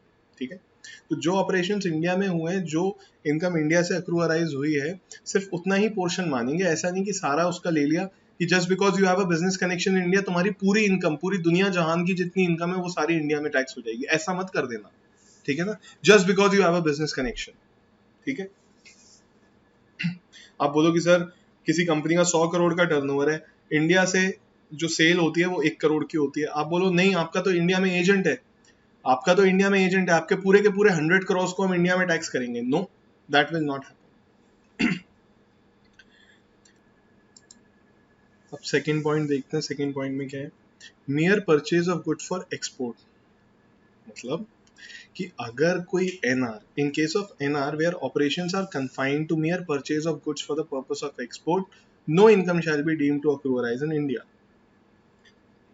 यहाँ पर वो बोल रहे हैं कि अगर कोई एनआर इंडिया से गुड्स परचेज करता है और उसे एक्सपोर्ट कर देता है कहीं, इंडिया से गुड्स परचेज करता है only for the purpose of export, तो उस केस में आप उसे नहीं मानेंगे कि income deemed to accrue arise in India होगी। सर ऊपर कुछ ऐसा पढ़ा तो था, एक बार ऊपर के पॉइंट से चेक कर लेते हैं, कॉन्फ्लिक्ट तो नहीं कर रहा कहीं। ठीक है ना, आइए एक बार देखते हैं, इसे देखते हैं। इस टाइप का कुछ पढ़ा था कि रॉ मटेरियल खरीदा और फिर एक्सपोर्ट कर दिया, तो टैक्स तो लग रहा था, देखते हैं क्या है। यहाँ पर लग रहा था sir, erecting a factory in India, purchase of raw material for export, लेकिन बीच में क्या लिखा हुआ है, and processing it to make suitable for export. मतलब ध्यान से सुनना मेरी बात को, मैं कनेक्ट कर रहा हूँ दो पॉइंट्स को। मैं बाहर हूँ, ठीक है, मैं बाहर हूँ, मैंने बोला कि इंडिया में मैं टायर खरीदूंगा, सॉरी रबर खरीदूंगा और रबर एक्सपोर्ट करा दूंगा इंडिया से और फिर यहाँ उसको सेल कर दूंगा, ठीक है। उस केस में deemed to accrue arise in India नहीं होगी, ठीक है। उस केस में deemed to accrue arise in India नहीं। बात समझ में आ गई। मैंने बोला कि मैं वहां रबर खरीदूंगा, वहां एक फैक्ट्री लगाई हुई है इंडिया में मैंने, फैक्ट्री में रबर जाएगी और टायर बन के बाहर आएगी, फिनिश गुड्स बनेंगे उसके, और फिर मैं उसे एक्सपोर्ट कराऊंगा और फिर बेचूंगा। Income deem to accrue arise in India हो जाए। दोनों में डिफरेंस समझ में आया। यहाँ पर मैं सिर्फ और सिर्फ एक्सपोर्ट कर रहा हूँ इंडिया से, मतलब एक्सपोर्ट करवा रहा हूँ इंडिया से। मैंने टायर बोला, रबर बोला कि रबर इंडिया में बन रहा है, इंडिया से एक्सपोर्ट करवाया, यहाँ पर आके उसको प्रोसेस किया या बनाया या वट मैंने जो भी किया, तो उस केस में नो बिजनेस कनेक्शन। लेकिन अगर मैंने वहां पर टायर रबर खरीद के टायर बनाया, उसके बाद एक्सपोर्ट किया और फिर बेचा यहाँ पे, उस केस में क्या होगा सर, बिजनेस कनेक्शन हो जाएगा इस पॉइंट के इफेक्ट से। सर और भी कुछ है क्या? ऊपर देखते हैं क्या लिखे हुए हैं। ये दो पॉइंट्स हमने पढ़े थे कि अगर हमने ब्रांच ऑफिस खुलवाया है इंडिया में या फिर हमने एक एजेंट अपॉइंट किया है इंडिया में, तो अगर एजेंट के थ्रू मैं क्या कर रहा हूँ, परचेज और सेल कर रहा हूँ, परचेज और सेल कर रहा हूँ, तो आप इसमें कंफ्यूज मत हो जाना। देखो मैं इन पॉइंट्स पर दोबारा क्यों आ रहा हूँ कि लेट अस सपोज मैंने इंडिया में एजेंट अपॉइंट करा कि भाई तू टायर खरीद और टायर भेज मुझे, यहाँ पे एक्सपोर्ट करवा दे इंडिया से, मैं यूएस में इंपोर्ट कर लूंगा। That will not be called as business connection. मैंने एजेंट अपॉइंट किया, वो इंडिया में टायर खरीद रहा है मेरे बिहाफ पे और इंडिया में ही बेच रहा है किसी वेंडर को। मतलब अगर वो वहां से एमआरएफ से टायर खरीद के मारुति कंपनी को टायर बेच रहा है एमआरएफ के, that will B business connection. उस इनकम को इंडिया में अक्रूअराइज माना जाएगा। लेकिन अगर वो एमआरएफ के टायर खरीद के मुझे एक्सपोर्ट कर रहा है और मैं यहाँ पर बेच रहा हूँ यूएस में, उस केस में बिजनेस कनेक्शन नहीं माना जाएगा बॉस, ठीक है। चलिए, तो इस पॉइंट को पढ़ने से हमने जब पुराने पॉइंट से कनेक्ट किया ऐसे, तो हमें क्लैरिटी आई कि ऊपर लिखे हुए पॉइंट्स का इफेक्ट क्या होगा, ठीक है, कब उसे बिजनेस कनेक्शन मानेंगे, कब नहीं मानेंगे। नेक्स्ट आ जाते हैं sir, collection of news and views.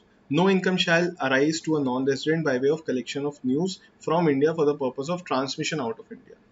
अगर कोई फॉरेन, अब देखो सीधी सी सिंपल बात बताऊं इसमें क्या है, कोई फॉरेन का रिपोर्टर, जैसे बीबीसी करके चैनल है यूएस में, सीएनएन, बीबीसी, बाहर के भी हैं और भी कई न्यूज़ चैनल्स हैं बाहर के, रॉयटर्स है, तो ये इन सब के रिपोर्टर्स इंडिया में आते हैं और इंडिया से कुछ ज़्यादातर तो क्या रहता है, इनका कनेक्शन होता है इंडियन रिपोर्टर से, लोकल रिपोर्टर से, वो उन्हें न्यूज़ फेच कर देते हैं बाहर।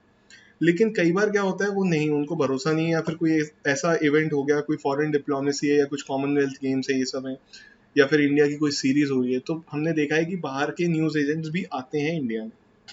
तो अगर वो न्यूज़ या व्यूज़ कलेक्ट करने के लिए आ रहे हैं और उस न्यूज़ को वो बाहर ही टेलीकास्ट करेंगे अपने ही चैनल पर जो कि इंडिया में नहीं है, उस केस में कोई भी इनकम पर टैक्स नहीं लगेगा, ठीक है।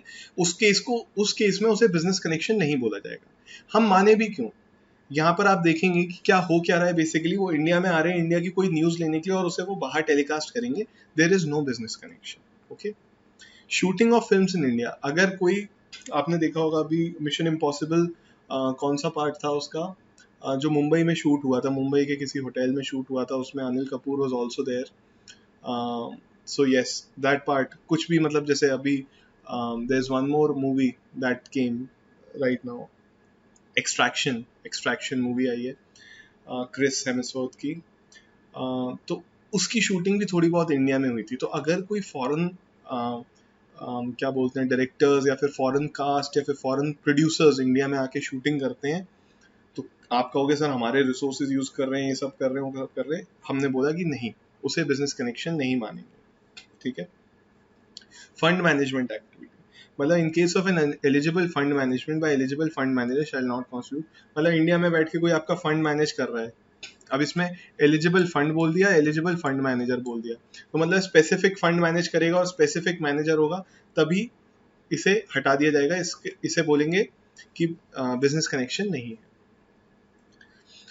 ये देखते हैं ये क्या है, display of uncut and unassorted diamond, diamonds की बात आ गई sir, uncut and unassorted diamonds ये क्या होते हैं? बेसिकली अगर आप डायमंड को बिना उसकी जो उसे उसे उस पर काम होता है उसके पहले अगर आप देखेंगे आप कहेंगे ये क्या है, it is just like a stone, ठीक है, ट्रांसपेरेंट स्टोन की तरह होता है। जब उसे सही तरीके से कट किया जाता है तभी जाके उसकी वैल्यू बढ़ती है, अदरवाइज उसकी कोई वैल्यू नहीं होती, कुछ भी वैल्यू नहीं होती उस डायमंड की, ठीक है। तो वो बोल रहे हैं डिस्प्ले, ध्यान रखेंगे वर्ड्स को, display of uncut and unassorted diamonds in a notified special zone, जो गवर्नमेंट ने नोटिफाई करा हुआ है special zone. If a foreign company is exchange in mining of diamonds no income shall be deemed to accrue arise in India. अगर कोई foreign company India में diamonds की mining करती है तो उसे मानेंगे कोई इनकम अक्रू अराइज नहीं हो रही इंडिया में, लेकिन सिर्फ तब जब वो डिस्प्ले कर रही है किसका, अनकट और अनअसर्टेड डायमंड का, विदाउट एनी सॉर्टिंग और सेल इन स्पेशल नोटिफाइड जोन। मतलब अगर उन्होंने अनकट डायमंड्स के अलावा, मतलब उसको जो हम उसकी प्रोसेसिंग होती है, उसकी जो प्रोसेसिंग होती है डायमंड की, वो करने के बाद उसका डिस्प्ले किया या उसको सेल किया, तो उस केस में तो इनकम अराइज कर देंगे इंडिया से। अगर लेकिन अनकट और अनअसर्टेड डायमंड के साथ उन्होंने डिस्प्ले किया तो हम उसे इनकम अराइज इंडिया नहीं मानेंगे, ठीक है। अब ऐसा ही है, ये क्या करें, आपको लग रहा होगा थोड़ा सा ये तो कैसे सा है, लेकिन जैसा है वैसा है, पढ़ना तो पड़ेगा ही। बस ये है कि इसे हम थोड़ा इस वे में कर लेंगे, बार बार रिवाइज करके, कि ये हमारे दिमाग में फिक्स हो जाएगा, थोड़ा रिविजन इसका ज़्यादा कर लेंगे so that it gets rooted in your brains, तो आपको प्रॉब्लम नहीं आएगी। चलिए सेकंड पॉइंट पर चलते हैं। सर अभी तक फर्स्ट ही पॉइंट हुआ है, ये वाला पॉइंट थोड़ा बड़ा था, अब जो पॉइंट्स हैं वो बहुत छोटे छोटे हैं, सिंपल हैं, एक ही बार में हो जाएंगे। Income through any property asset source in India, वो कह रहे हैं कोई भी अगर प्रॉपर्टी एसेट या सोर्स ऑफ इनकम इंडिया में है, उससे इनकम आ रही है, तो उसे deem to accrue arise in India बोलेंगे। सर एग्जांपल दीजिए, मान लेते हैं एक्स लिमिटेड है जो एक फॉरेन कंपनी है, वो इंडिया में उसकी प्रॉपर्टी है, वो प्रॉपर्टी उसने रेंट पर दे दी वाई लिमिटेड को, जो कि अगेन एक फॉरेन कंपनी है। तो दो फॉरेन कंपनी यूएस में बैठी हुई है, एक्स लिमिटेड और वाई लिमिटेड। एक्स लिमिटेड ने अपनी इंडिया वाली प्रॉपर्टी रेंट पर दे दी वाई लिमिटेड को, which is also a foreign company. Sir ऐसा किया क्यों? भैया चाहिए होगा इंडिया में उसको कुछ land, how do you know? India में वाई लिमिटेड कुछ बिजनेस कर रहा होगा या वट एवर रीजन उसने ली प्रॉपर्टी रेंट पे, उससे क्या फर्क पड़ता है। रेंट अग्रीमेंट जो हुआ था सर, वो यूएस में हुआ था, ठीक है, बहुत अच्छी बात है। सर जो पेमेंट है रेंट का, वो भी एक्स जो वाई को पेमेंट करता है वो भी यूएस डॉलर्स में करता है और यूएस में ही करता है। तो सर ये रिसीव्ड आउटसाइड इंडिया मानी जाएगी? बिल्कुल सर। लेकिन मैं अगर आपसे पूछूं, ये जो इनकम है, ध्यान से सुनना मेरी बात को, ये एक्चुअली बोल रहा हूं मैं, एक्चुअली इंडिया में अक्रूअराइज हुई है क्या? ये जो रेंटिंग वाली इनकम है, ये एक्चुअल में इंडिया में अक्रूअराइज हुई है क्या? नहीं, इंडिया में एक्चुअल में तो नहीं हुई। ना रेंट अग्रीमेंट इंडिया में, ना पेमेंट इंडिया में हुआ। राइट टू रिसीव भी बाहर आया है, क्यों? क्योंकि वो अग्रीमेंट बाहर का है, यूएस का अग्रीमेंट है वो। तो right to receive the income कहाँ इन्फोर्स कर सकते हैं? यूएस में, ठीक है सर। तो एक्चुअली अक्रू कहाँ हुई है? अगर मैं आपसे पूछूं, क्वेश्चन पूछूं कि एक्चुअली अक्रू कहाँ हुई है ये रेंटिंग इनकम, तो आपका आंसर होगा यूएसए। लेकिन क्या इसे इंडियन इनकम मान लेंगे? यस मान लेंगे। क्यों? उसे deemed to accrue arise in India मानेंगे, deemed to accrue arise in India मानेंगे।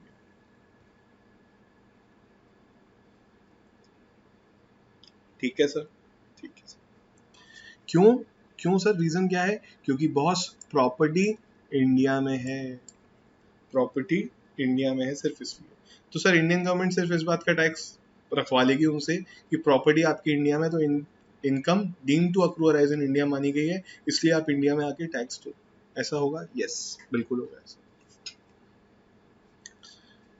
अब आपका इसमें एक डाउट आ सकता है, आप पूछ सकते हैं सर एक्स लिमिटेड की तो हालत खराब हो जाएगी। एक्स लिमिटेड कौन है? जिसे रेंट मिल रहा है, एक्स लिमिटेड ने प्रॉपर्टी दी है ना रेंट पे, तो रेंट उसे ही मिलेगा। तो आप बोलोगे सर एक्स लिमिटेड की तो हालत खराब हो जाएगी। क्यों सर? मतलब इंडिया में भी टैक्स है और फिर यूएस बोलेगा अग्रीमेंट यूएस में हुआ, कंपनी यूएस की है, तो उससे वहां भी तो टैक्स रखवा लिया जाएगा। मैं कह रहा हूँ हाँ बिल्कुल ऐसा होगा, ऐसा बिल्कुल होगा। तो उस केस में क्या वो डबल टैक्स देगा? सोचिए। हैं जी, ऐसा होगा क्या? ऐसा नहीं होता है, ठीक है। होता भी और नहीं भी होता है। इनिशियली तो ऐसा हो जाएगा, लेकिन एक ट्रीटी है, कई कंट्रीज के बीच में आपस में एक अग्रीमेंट है। इंडिया में से बोला गया double tax avoidance agreement, DTAA, double taxation avoidance agreement. India ने यूएस के साथ एग्रीमेंट किया हुआ है और बाकी सारी कंट्रीज के साथ एग्रीमेंट किया हुआ है, मोस्टली कंट्रीज के साथ, कि कहीं अगर ऐसा होता है कि हमारे इनकम टैक्स रूल्स के हिसाब से, हमारे इनकम टैक्स के प्रोविजंस के हिसाब से वो इनकम हम इंडिया में टैक्स करेंगे, और आपके इनकम टैक्स के रूल्स के हिसाब से या प्रोविजंस के हिसाब से आप भी वो अपनी कंट्री में टैक्स करेंगे, तो असेसी तो वैसे ही बेचारा मर जाएगा। यहाँ भी टैक्स दे दे 30%, वहां भी टैक्स दे दे 30%, अप्रोक्सीमेट ले रहा हूँ। बाहर की कंट्रीज में तो और ज्यादा है टैक्स, 40% तक भी है। तो 70% तो उसकी इनकम टैक्स में ही चली गई। तो दोनों कंट्रीज ने आपस में अग्रीमेंट किया कि हम कुछ ऐसा अग्रीमेंट कर लेते हैं कि उसे दोनों जगह पर टैक्स ना देना पड़े। अगर इंडिया में उससे टैक्स रखवा लिया तो आप उसे कुछ बेनिफिट दे देना, और आपने अगर उससे ज्यादा टैक्स रखवा लिया तो हम उसे कुछ बेनिफिट दे देंगे, और हम आपस में एंड ऑफ द डे हम सेटल कर लेंगे उसको कि कितना टैक्स किसके पास जाएगा, ठीक है। तो उस केस में असेसी बच जाता है, डबल टैक्सेशन उस पर नहीं लगता। लेकिन उसकी भी बहुत सारी टर्म्स एंड कंडीशंस हैं, उसके अंडर अगर फॉल हो करेगा तभी वो रूल्स अप्लाई होंगे, और ये रूल्स हर कंट्री के साथ अप्लाई नहीं होते, और हर कंट्री के साथ ये रूल्स सेम नहीं होते, ठीक है। तो बहुत सब्जेक्टिव मैटर है। आप अभी इसमें नहीं पढ़ेंगे, आपके इंटरनेशनल टैक्सेशन का सिलेबस बढ़ाते जा रहे हैं धीरे धीरे, तो उसमें ये पार्ट आता है।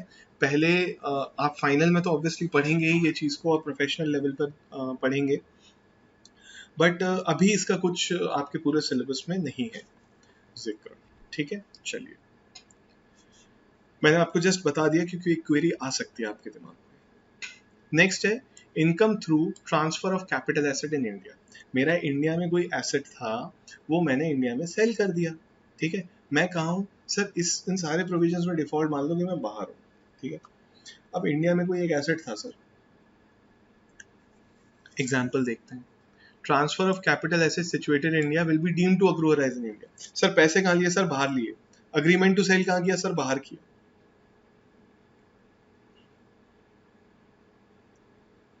लेकिन income deem to accrue arise in India मानेंगे बॉस, ठीक है sir.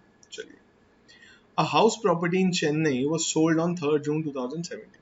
The seller and buyer both were non resident, दोनों नॉन रेजिडेंट थे sir. The sale consideration was received outside India, sale consideration भी बाहर रिसीव हुआ, तो इनकम रिसीव्ड आउटसाइड इंडिया। अब क्या बचा? सिर्फ एक रास्ता बचा। अक्रू अराइज इन इंडिया है क्या? सर वो भी नहीं है। अक्रू अराइज भी आउटसाइड इंडिया है, लेकिन accrue arise deemed to be in India मान लिया जाएगा। क्यों? क्योंकि वो जो कैपिटल एसेट था वो कहाँ था सर? इंडिया में था, ठीक है। इंडिया का गवर्नमेंट बोलेगा अरे प्रॉपर्टी तो इंडिया में है, टैक्स लेकर आओ, ठीक है। The agreement to sell was entered outside India, even then, even then such income will be deemed to accrue arise in India because the property was in India. Such income will be deemed to accrue arise in India because the property was in India. ठीक है sir. चलिए आगे चलते हैं। Income under the head salary. Salary की कोई income अगर आप ले रहे हो, if the services is rendered in India, service अगर आपने इंडिया में रेंडर की है, income shall be deemed to accrue arise in India. It does not matter where the amount was received or where the contract of employment was entered into.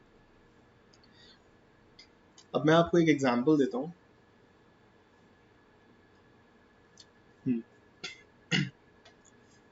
बहुत सारी US based company है India में, बहुत सारी, आपको पता भी नहीं होगा।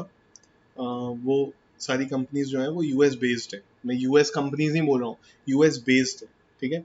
इंडिया में उनकी सारी इंडियन कंपनीज उन्होंने एस्टैब्लिश करी हुई। पेप्सिको, आपकी कोको कोला, डोमिनोज, कैनन, ये सारी यूएस बेस्ड कंपनीज हैं, ठीक है। तो क्या होता है इन कंपनीज में, जैसे कई बार ऐसा होता है कि बहुत, जैसे पेप्सिको में मशीनरी वगैरह है, किसी बाहर की कंट्री से, जर्मनी या फिर यूएस से इंपोर्ट करी मशीनरी कुछ ऐसी होती है, तो वो मशीनरी में कुछ खराब हो गया, कुछ भी खराबी आ गई, तो now we want that machine to get repaired. अब वो रिपेयर के लिए क्या होता है, यूएस में since they are the headquarters, वो ऐसे कंसल्टेंट हायर कर लेते हैं, वो ऐसे इंजीनियर हायर कर लेते हैं that in the entire world अगर कहीं भी दिक्कत आएगी तो they will depute those engineers, वो इंजीनियर्स वहां पर जाएंगे रिस्पेक्टिव जगह पर और वो सही कर कर आ जाएंगे, ठीक है। तो अब मैं आपसे बात कर रहा हूँ, मान लीजिए वो जो मशीन थी वो जर्मनी की थी, तो यूएस में जो हेडक्वार्टर्स है पेप्सी का, उसने क्या करा, उसने करा उनके साथ कॉन्ट्रैक्ट कि आप हमारे मशीन सही करेंगे जब भी प्रॉब्लम आएगी।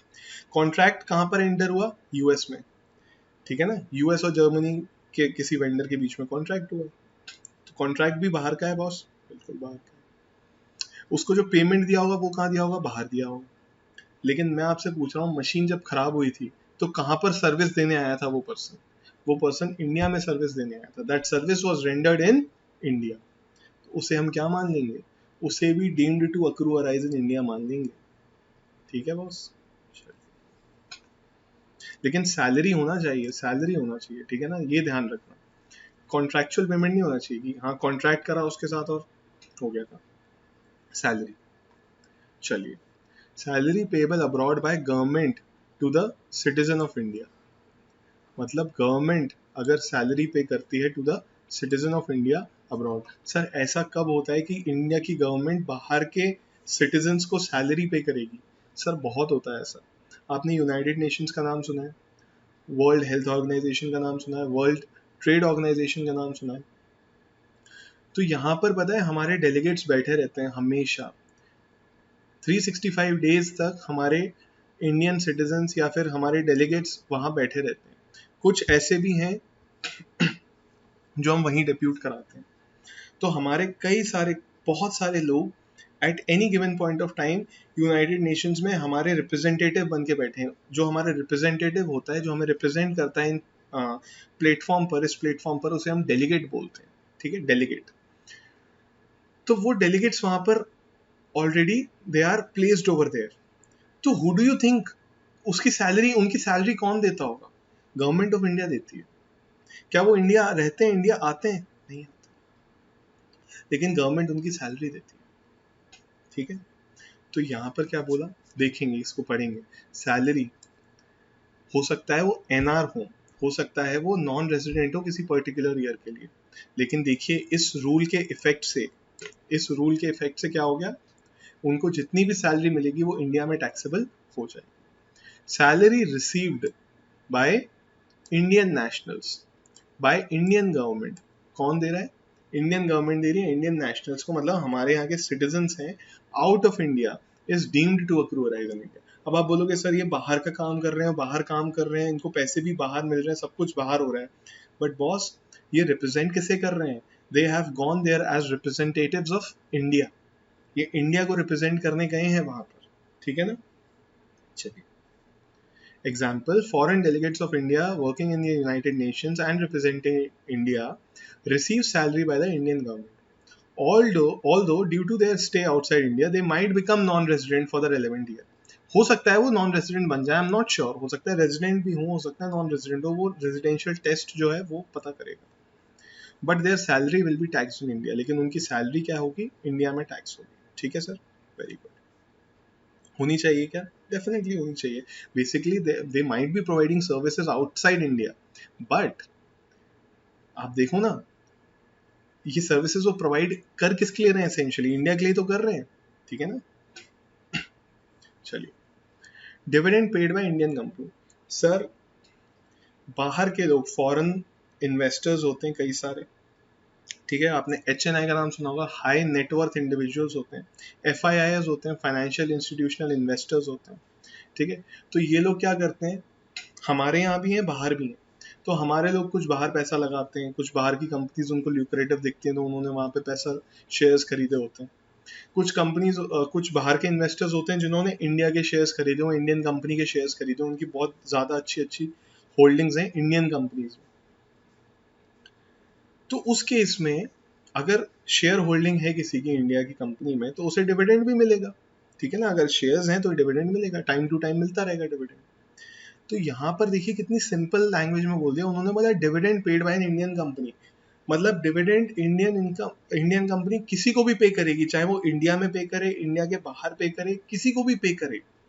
यहाँ पर कुछ नहीं बोला गया, सिर्फ बोल दिया कि अगर इंडियन कंपनी कोई भी डिविडेंड पे करेगी that will be deemed to accrue arise in India. होना नहीं चाहिए क्या, सोच के देखो। डिविडेंड क्या होता है, बेसिकली कंपनी का प्रॉफिट जो कंपनी डिस्ट्रीब्यूट कर देती है अपने शेयर होल्डर्स को। सिंपल सी बात है, प्रॉफिट है कंपनी का, प्रॉफिट अर्न कहां से किया कंपनी ने, इंडियन कंपनी बोला है तो इंडिया में ही बिजनेस ऑपरेट कर रही है अपना, इंडिया में बिजनेस ऑपरेट कर रही है, इंडिया के सारे रिसोर्सेज यूज कर रही है, तो टैक्स तो रखेंगे ही ना बॉस इंडिया में, ठीक है। Deemed to accrue arise in India मान लिया जाता है। तो mister B is a non resident and a US citizen, non resident भी है, यूएस सिटीजन भी है। वो किसके शेयर होल्ड कर रहे हैं, रिलायंस इंडस्ट्रीज लिमिटेड के शेयर होल्ड कर रहे हैं वो, और उन्हें डिविडेंड मिलता है फ्रॉम द कंपनी। तो ये जो डिविडेंड की इनकम होगी वो अक्रू अराइज इन इंडिया मान ली जाएगी। सर टैक्स कैसे लगेगा इस पे, उसकी बात बाद में करेंगे, पहले तो अभी हम ये समझ रहे हैं कि टैक्स लगेगा इंडिया में या नहीं लगेगा, कैसे लगेगा, कितना परसेंटेज लगेगा, कैसे कलेक्ट होगा, that we'll cover in further chapters, ठीक है। चलिए नेक्स्ट क्या है, hello,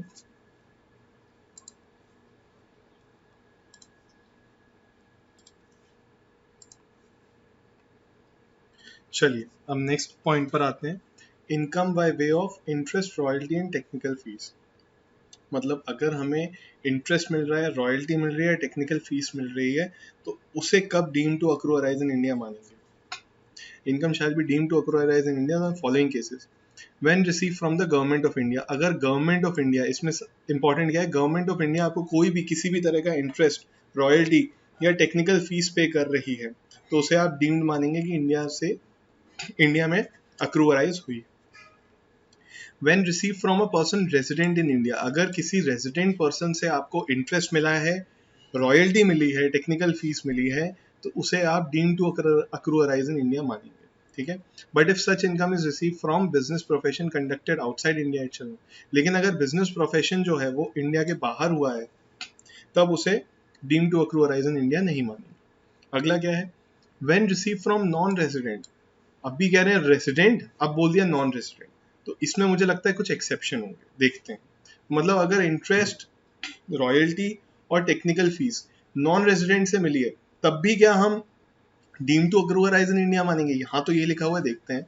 such income shall be deem to accrue arise in India in the hands of the recipient in the following cases. कुछ केसेस हैं, borrowed money is utilised by the payer for carrying on a business profession in India. तो आपने basically interest income earn की है, interest income earn की है आपने non resident से, ठीक है। लेकिन नॉन रेजिडेंट ने वो जो पैसा आपसे लिया है, आपसे उसने लोन लिया होगा, तभी आपको वो इंटरेस्ट दे रहा है, ठीक है। तो उस इंटरेस्ट पर पैसा इंडिया में तभी लगेगा, टैक्स इंडिया में तभी लगेगा जब उस नॉन रेजिडेंट ने उस लोन का अमाउंट यूटिलाइज किया है बिजनेस और प्रोफेशन में इंडिया में। मतलब इंडिया, देखिए अब दोबारा बता देता हूँ मैं ही बोलते बोलते इधर उधर हो गया। आप रेजिडेंट है, ठीक है, आपने इंटरेस्ट इनकम रिसीव की है, आपने किसी को लोन दिया था, आपने किसे लोन दिया था, नॉन रेजिडेंट को, और आपको उससे मिल रहा है इंटरेस्ट। तो उसने, नॉन रेजिडेंट ने उस लोन का क्या किया, उस नॉन रेजिडेंट ने उस लोन को इंडिया में इन्वेस्ट करा और उससे कोई बिजनेस और प्रोफेशन चलाया, और ऐसा करने से क्या हुआ, उसे इनकम मिली। तो वो जब आपको आपके लोन पर इंटरेस्ट देगा, उस केस में क्या होगा, वो deem to accrue arise in India माना जाएगा, ठीक है।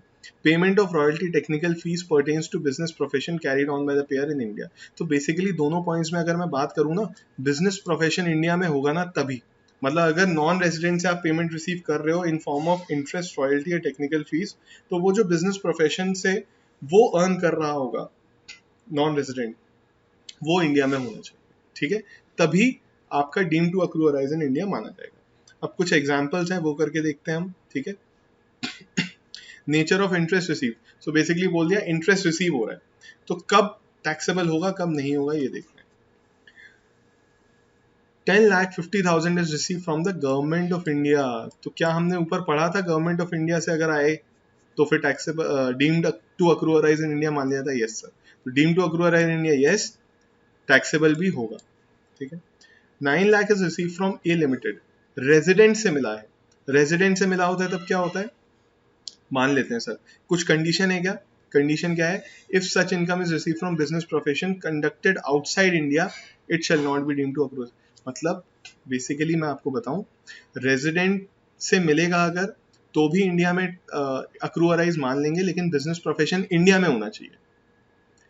नॉन रेजिडेंट से मिलेगा तब भी मान लेंगे, लेकिन बिजनेस प्रोफेशन इंडिया में होना चाहिए, ठीक है। तो यहाँ रेजिडेंट से तो मिला है, ठीक है, एक कंडीशन तो सेटिस्फाई हो गई। रेजिडेंट कौन है, ए लिमिटेड कंपनी है, A limited has utilise the capital borrowed from X, interest मिला है, तो इंटरेस्ट किसके लिए मिला है, लोन लिया होगा तभी तो मिला है हमें इंटरेस्ट, तो जो कैपिटल बोरोड है एक्स की वो कहाँ से, मतलब वो कहाँ पे यूटिलाइज की है, carrying on business profession outside India. आपको बात समझ में आई कि मैंने ए लिमिटेड को लोन दे दिया, ठीक है, मैंने ए लिमिटेड को लोन दे दिया मैं भी इंडिया में हूं, ए लिमिटेड भी इंडिया में।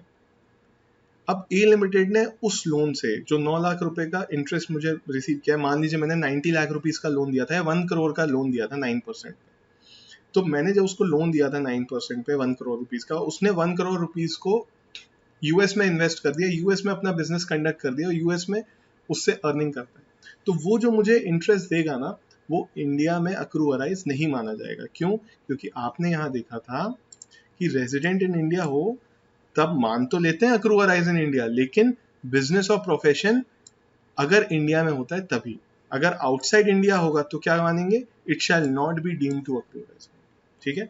तो यहाँ एक कंडीशन तो सेटिस्फाई हो गई थी कि रेजिडेंट से मिला है, दूसरी कंडीशन सेटिस्फाई नहीं हो पाई थी कि बिजनेस और प्रोफेशन जो है वो इंडिया में है या नहीं, तो यहाँ पर मना हो गया था कि नहीं इंडिया में नहीं है। तो इस केस में whether deem to accrue arise in India, no, taxable होगा क्या इंडिया में, नो। चलिए sir,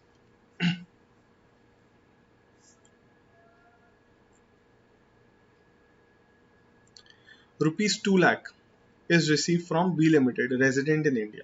Again, resident in India से मिले हैं 2 लाख रुपए का interest. B Limited has utilized the capital borrowed. Capital borrowed कहाँ यूटिलाइज की है, carrying on business profession in India, India में बिजनेस प्रोफेशन है, क्या ये deemed to accrue arise in India मान लिया जाएगा, यस बॉस, टैक्स लग जाएगा, यस बॉस, ठीक है। चलिए सर,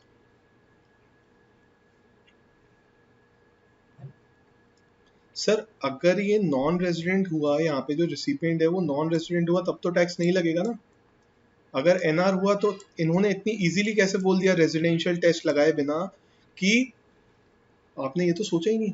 मान लेते हैं जो रिसिपिएंट है, ये जो एक्स है ना, वो नॉन रेजिडेंट है तो भी टैक्स लग जाएगा क्या इंडिया में, सोच लो एक मिनट, यहाँ यस यस करते जा रहा हूँ मैं, बोल रहा हूँ तो इसका मतलब यस यस, वापस जाओ, ऊपर पहुंचो, ज्यादा ऊपर नहीं, कहा हमने क्या पढ़ा था, इंडियन इनकम पर, ध्यान से देना, इंडियन इनकम पर तीनों केस में टैक्स लग जाता है, चाहे वो रेजिडेंट हो, आरओआर हो, एनआर हो, ठीक है। क्या अगर यहाँ पे यस हो गया तो ये इंडियन इनकम बन जाएगी, यस। इंडियन इनकम क्या होती है, या तो रिसीव हो जाए या डीम टू रिसीव हो इंडिया में, या तो अक्रू हो जाए एक्चुअली इंडिया में, या फिर डीम टू अक्रू हो इंडिया में। तो क्या ये deem to accrue arise in India है, यस। इसकी वजह से क्या ये इंडियन इनकम बन गई, यस। क्या इंडियन इनकम बन गई तो अब तीनों केस में इस पर टैक्स लगेगा irrespective of the residential status, yes, ठीक है। तो यहां पर हमने जब बोल दिया, कंक्लूजन पे पहुंच गए कि whether taxable in India in the hands of X, तो हमने ऐसे यस नहीं लिख दिया, ऐसे यस नहीं लिख दिया, ठीक है। यहां पर हमने नो लिख दिया, ये मानते हुए कि ये बाहर मिली होगी, अगर रिसीव इंडिया में, ये रिसीव इंडिया में हो गई तो इस पर भी टैक्स लग जाएगा बॉस। क्यों, क्योंकि तब ये इंडियन इनकम बन जाएगी, ठीक है। आई होप मैंने जो अभी बोला आपको समझ आ गया? अगर आपको ये समझ आ गया जो मैंने अभी बातें बोली, तो आप अच्छी पोजीशन में, आपकी अंडरस्टैंडिंग इस चैप्टर की अच्छी हो गई है। ठीक है, चलिए अब नेक्स्ट वाला देखते हैं। नेक्स्ट वाले में क्या बोल रहा है। ₹7 lakh is received from C Limited non-resident. So now we know non-resident. तो नॉन रेजिडेंट से अगर इंटरेस्ट मिलता है तो क्या टैक्सेबल होता है इंडिया में? Deem to accrue arise in India माना जाता है? यस सर, माना तो जाता है, प्रोवाइडेड वो जो हमने लोन उसे दिया है, वो जो कैपिटल हमने उसे दी है, वो कैपिटल उसने इंडिया में किसी बिजनेस या प्रोफेशन में लगाई हुई होगी, तभी माना जाएगा। ठीक है, तो एक चीज तो हो गया कि नॉन रेजिडेंट को अगर दिया है तो अलाउड तो है, but if one more condition is satisfied, so let us see that condition is satisfied और C Limited and C Limited has utilized the capital borrowed from X for carrying on business profession in India. In India बोल दिया उसने, तो हमने, आप जब question पढ़ रहे होते हैं तो आपके माइंड में ये चीज आ जानी चाहिए कि what is next, what are we looking for, क्या हम क्या चीज ढूंढ रहे हैं। तो यहाँ पर वो बिजनेस प्रोफेशन इन इंडिया है, इस केस में deem to accrue arise in India मान लिया जाएगा और टैक्स भी लग जाएगा। ठीक है, चलिए। ₹3 lakh is receive from D limited non resident in India. ठीक है, नॉन रेजिडेंट है वो। D limited has utilised the capital borrowed from X for carrying on business profession outside India, earning income outside India और earning income not being business profession in India. सीधी बात बोल दी उन्होंने, बोल दिया कि इंडिया के बाहर है वो बिजनेस और प्रोफेशन, जिस बिजनेस प्रोफेशन में उन्होंने वो कैपिटल इन्वेस्ट की है, वो कैपिटल जो उन्होंने हमसे लिए, जिसका वो इंटरेस्ट हमें पे कर रहे हैं। तो इस केस में क्या होगा सर? नो, टैक्स लगेगा क्या? नो। ठीक है, नेक्स्ट पे आ जाते हैं। Royalty income. रॉयल्टी होती क्या है? रॉयल्टी बेसिकली क्या होता है, अगर आपने कोई चीज डेवलप की है या कोई चीज आपने, जैसे फॉर एग्जांपल आप बुक होती है, बुक आपने कोई लिख दी, आपने कोई सॉफ्टवेयर बना दिया, तो ये क्या होता है, ये एक बार में सारी क्वांटिटी नहीं इसकी सेल होती। ठीक है, आपने एक सॉफ्टवेयर बना लिया और कई बार जैसे होता है कि एक पब्लिशिंग हाउस को आपने राइट्स दे दी कि आप ये बुक पब्लिश कर सकते हो। ठीक है, अब आपने आप ये सब काम में नहीं चाहते कि I will set up a factory, मैं उस बुक को पब्लिश करूंगा। आप एक राइटर हो, सो यू राइट, ये सब पब्लिशिंग और इन सब का काम आप नहीं अंडरटेक करते, you give that work to a publishing house. आप उससे बोल देते हो for every book which is being sold you will give me 100 rupees, that's it. ठीक है, आप मुझे 100 रुपीज देंगे, अगर 1 लाख बुक बिकी मार्केट में तो आप मुझे 1 करोड़ रुपीज दे दीजिएगा। 10 लाख बुक बिकी मार्केट में तो आप मुझे 10 करोड़ रुपए दे दीजिएगा। आपने अपना इनकम फिक्स कर लिया। ऐसे ही तो आपने ये क्या करा, आपने एक बेसिकली एक राइट था उसको पब्लिश करने का, वो उन पर ट्रांसफर कर दिया पब्लिशिंग हाउस पर। Now you will get money for that. आपने एक सॉफ्टवेयर बनाया, आपने सॉफ्टवेयर बना के उस सॉफ्टवेयर को माइक्रोसॉफ्ट को सेल कर दिया, और माइक्रोसॉफ्ट ने फर्दर क्या किया, जितने भी अपने कंप्यूटर्स बनाए उसमें आपके सॉफ्टवेयर को सेल कर रहा है, लेटेस्ट सपोज माइक्रोसॉफ्ट। तो आपने माइक्रोसॉफ्ट को बोल दिया for every download, for every user which is using my product I will get this particular amount, एक सम मुझे मिलेगा। उसी सम को हम रॉयल्टी बोलते हैं सर। ठीक है, रॉयल्टी खा रहे हैं सर बैठ के। रॉयल्टी क्यों नाम दिया गया? कर तो कुछ रही नहीं, एक बार जो करना था वो कर दिया, अब तो हमारा जो प्रोडक्ट है या फिर जो सर्विस है वो मनी बना रही है हमारे लिए। ठीक है, तो इस केस में क्या होता है, एक कंसिडरेशन जो हम रिसीव करते हैं। अच्छा, ये जो रॉयल्टी होती है वो लमसम में भी हो सकती है और आ, आ, आ, कुछ पेमेंट्स में, मतलब डेफर्ड पेमेंट्स में भी हो सकती है। सो ऐसा नहीं है कि लमसम में आ गई तो रॉयल्टी नहीं होती। ऐसा भी कॉन्ट्रैक्ट हो सकता है कि आप मुझे राइट बेच दीजिए और आप मुझे एक फिक्स्ड अमाउंट ले लीजिए, 1 करोड़ रुपए ले लीजिए, जितने बिकेंगे वो सब मैं देख लूंगा, संभाल लूंगा, उसका प्रॉफिट मेरा ही होगा। You just take 1 crore rupees right now. मुझे तो नहीं पता फ्यूचर में कितने बिकेंगे या नहीं बिकेंगे, कितनी बुक्स बिकेंगी या नहीं बिकेंगी। So royalty is in that kind also. ठीक है, तो अब बेसिकली क्या रॉयल्टी इनकम में क्या है, ये बस समझा रहे हैं आपको। द पोजेशन और control of such right, information और property is within the payer. Such right ये बेसिकली कब होती है, कब टैक्सेबल होगी, ये बता रहे हैं। ठीक है, तो पोजेशन और control of such right, property, information is with the pair. जिसने पे करा है, जो पे कर रहा है रॉयल्टी, उसके पास राइट होगा, ऑब्वियस सी बात है। जब उसके पास राइट होगा तभी तो। पब्लिशर के पास अगर बुक को प्रोड्यूस करने का राइट, पब्लिश करने का राइट नहीं होता तो वो आपको रॉयल्टी किस बात की देता? ठीक है, सच राइट, प्रॉपर्टी और information is use directly by the pair. Directly वो यूज करता है ऐसे। ठीक है, the location of such right, this is important. The location of such right, property और इंफॉर्मेशन इज इन इंडिया। तो वो राइट, प्रॉपर्टी या फिर लोकेशन ऑफ राइट, वो जो राइट है या जो वो प्रॉपर्टी है या वो जो इन्फॉर्मेशन है वो कहाँ पर है, इंडिया में उसकी लोकेशन है, तभी उस रॉयल्टी को इंडिया में टैक्स करेंगे बॉस। ठीक है, हर रॉयल्टी को इंडिया में टैक्स नहीं कर देंगे। ठीक है ना। तो ऊपर हमने जो रॉयल्टी पढ़ा था उसको इन्होंने डिफाइन कर दिया, that which royalty they are talking about. Okay, चलिए। Deemed income of gift of money to a non resident foreign, ये अदर सोर्सेज में आएगा। ये जो गिफ्ट ऑफ मनी वाला टॉपिक है, this will be there in other sources. ठीक है, इसे हम वहां कवर करेंगे, बट थोड़ा थोड़ा मैं आपको बता देता हूँ। इनकम टैक्स में अगर आप किसी को गिफ्ट दो ना, तो 50,000 रुपए तक की गिफ्ट दोगे तो ठीक है। अदरवाइज वो क्या करते हैं, रिसिपिएंट के हैंड्स में उसे टैक्सेबल कर देते हैं। मैंने मान लीजिए आपको 1 लाख रुपए गिफ्ट दिया, ठीक है, तो वो आपके हाथ में उस पर टैक्स लगा दें, मतलब आपसे बोलेंगे कि उस 1 लाख रुपए पे टैक्स जमा कराओ, गवर्नमेंट ऐसा बोलती है। लेकिन अगर मैंने आपको 10,000 रुपीज गिफ्ट किया तो गवर्नमेंट उससे बोलती है कि ठीक है 50,000 के लिमिट के अंदर है अगर गिफ्ट का अमाउंट तो कोई दिक्कत नहीं है, 50,000 से ज्यादा है तब गवर्नमेंट उस पर टैक्स मांग लेती है आपसे। ठीक है, अभी के लिए बस इतना समझेंगे, इसको डिटेल में बात करेंगे, अदर सोर्सेज पूरा चैप्टर ही है इसके बारे में, so we will be discussing that there. ठीक है, right now for the understanding of this provision, just understand this that if you gift an amount of 50,000 rupees or less, उस case में टैक्स नहीं लगता गिफ्ट पर। अगर उससे ज्यादा का अमाउंट आप किसी को दे रहे हो तो टैक्स लग जाता है। किसके हैंड्स में, जो दे रहा है गिफ्ट उसके हैंड में, जो रिसीव कर रहा है उसके हैंड्स में, जो रिसीव कर रहा है उसके हैंड में। ये सर ये क्यों इंपॉर्टेंट है, किसके हैंड्स में, आप तब से बोले जा रहे हो इन the hands of recipient, in the hands of ये, इन द हैंड्स ऑफ वो। बॉस, किसी भी ट्रांजेक्शन में ना दो लोग इन्वॉल्व होते हैं सर, ये तो एक है, एक ये और एक ये। ठीक है, दो लोग इन्वॉल्व होते हैं।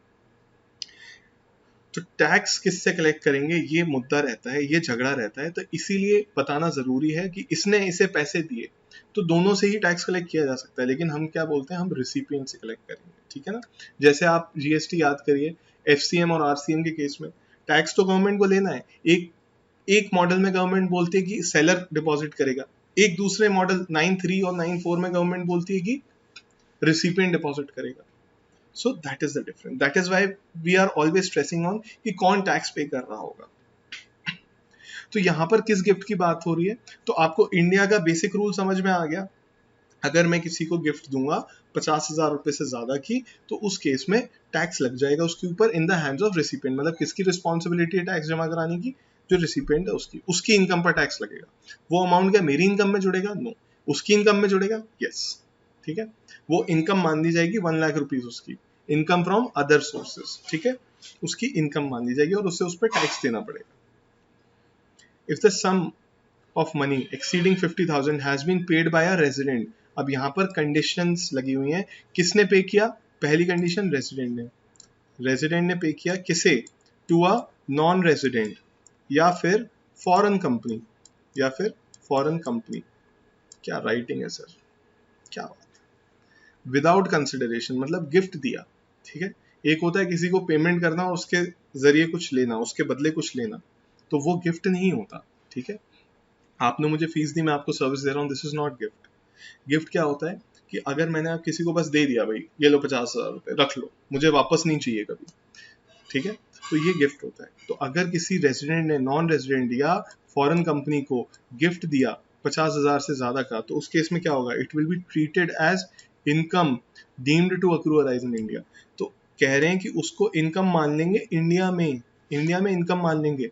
और ये आपका एक रिसेंट अमेंडमेंट है इसका, ये दिस इज वेरी इंपॉर्टेंट। ठीक है, 5 जुलाई 2019 के बाद ही ये रूल एप्लीकेबल होगा, बहुत ध्यान रखना। 5 जुलाई 2019 के बाद ही ये रूल एप्लीकेबल होगा, this is a recent amendment. उसके पहले अगर मैं 1 लाख रुपए का गिफ्ट किसी नॉन रेजिडेंट या फॉरेन कंपनी को देता तो वो टैक्सेबल नहीं था। ठीक है, अब क्या हो जाएगा, टैक्सेबल हो जाएगा। तो this is a recent amendment, ये इंपॉर्टेंट है, इसे स्टार मार्क कर। ठीक है, एग्जाम में इसके आने के चांसेस बढ़ जाते हैं। अब देखिए इतने सारे पॉइंट्स हमने पढ़े और वो एक छोटा सा पॉइंट ये आ जाए एग्जाम में, तो हमें जो इम्पोर्टेंट है उसे हमेशा मार्क करके चलना चाहिए, क्योंकि उसके चांसेस अगर ज़्यादा हैं तो whenever we are revising we are going to put a little bit of more emphasis on this. Alright, चलिए इसके बाद एक बड़ा सा एग्जाम्पल है जो मैंने आपके लिए रखा है। 20 पॉइंट्स हैं सर इसमें, ठीक है, 20 पॉइंट्स हैं इसमें, तो एक्सटेंसिव एग्जाम्पल है, हम इसे करेंगे लेकिन नॉट राइट नाउ। आज की क्लास थोड़ी ज़्यादा लेंदी हो गई है, तो we'll stop it here only, but next class में हम पूरा चैप्टर रिवाइज करेंगे, ये क्वेश्चन करेंगे, then we'll start house property, ठीक है। हो सकता है नेक्स्ट क्लास में पूरा रिवाइज करा दूं और ये क्वेश्चन करा दूं, हाउस प्रॉपर्टी का मैं एक अलग से लेक्चर बना दूं, दैट इज ऑल्सो पॉसिबल, ठीक है ना। Thank you so much, I hope समझ आया होगा। आपको डाउट्स पूछने, प्लीज मुझसे डाउट्स पूछते रहा करो, मुझे अच्छा लगता है, मुझे बिल्कुल इरिटेशन नहीं होता अगर आप डाउट्स मुझसे पूछते हो तो। बस थोड़ा तरीका जो डाउट्स पूछने का है वो ऐसा रखा करो कि अगर आप कुछ टेक्स्ट, कुछ आपने पढ़ा बुक में या कहीं भी, उसमें कुछ डाउट आ रहा है, first send me a picture of that text, ठीक है ना। क्या होता है, आप मुझसे कुछ ऐसे ही, आपने बोला सर नॉन रेजिडेंट में ऐसा होगा क्या, वैसा होगा क्या, तो क्वेश्चन ही नहीं समझ में आ पाता। सर आरसीएम में ऐसा होता है क्या, इस केस में वैल्यू ऑफ सप्लाई क्या ली जाती है, तो कई बार क्या होता है आप क्वेश्चन पूछते कुछ हो, मुझे कुछ समझ में आता है, ठीक है। तो अगर टेक्स्ट में प्रॉब्लम है तो आप मुझे टेक्स्ट की फोटो क्लिक करके भेजो, सर ये लाइन या ये 2 लाइन का मतलब समझ नहीं आ रहा, ये पैराग्राफ का मतलब नहीं समझ में आ रहा। अगर मैं मैसेज पे समझा सकता हूँ मैं मैसेज कर दूंगा आपको, if not I will call you and explain it to you. कुछ लोग हैं, कुछ बच्चे हैं, बहुत अच्छे से डाउट पूछते हैं मुझसे, राधिका और संकल्प, उनको कोई डाउट होता है वो मुझे बता देते हैं, सर मुझे 3-4 डाउट्स हैं, आप फ्री हो तो मैं कॉल कर लूँ। मैं फ्री होता हूँ उन्हें कॉल कर लेता हूँ, नहीं होता तो जब मैं फ्री हो जाता हूँ तब मैं उन्हें कॉल कर लेता हूँ, 10 मिनट हम कॉल पे लगाते हैं, उनके सारे डाउट्स क्लियर हो जाते हैं। स्तुति, चेतना, ये लोग, मुझे इनको ज़्यादातर टेक्स्ट में डाउट होता है तो मुझे टेक्स्ट की फ़ोटो भेज देते हैं बुक से क्लिक करके और मुझसे पूछ लेते हैं डाउट, अगर टेक्स्ट पे सॉल्व हो जाता है ठीक है, नहीं तो मैं उनको कॉल करके बता देता हूँ, ठीक है ना। तो कई बार क्या होता है टेक्स्ट पे हर चीज़ नहीं सॉल्व हो सकती, मैं कुछ बोलूँगा आप कुछ समझोगे, ठीक है। तो इसलिए आप जब भी आपको कोई डाउट हो जस्ट मैसेज मी कि सर ऐसे ऐसे हमें डाउट है, आप जब भी फ्री हो हमें कॉल कर लेना, बस मैं आपको कॉल कर लूँगा, 5 मिनट लगेंगे, हमारा डाउट सॉल्व हो जाएगा, ठीक है। चलिए थैंक यू सो मच,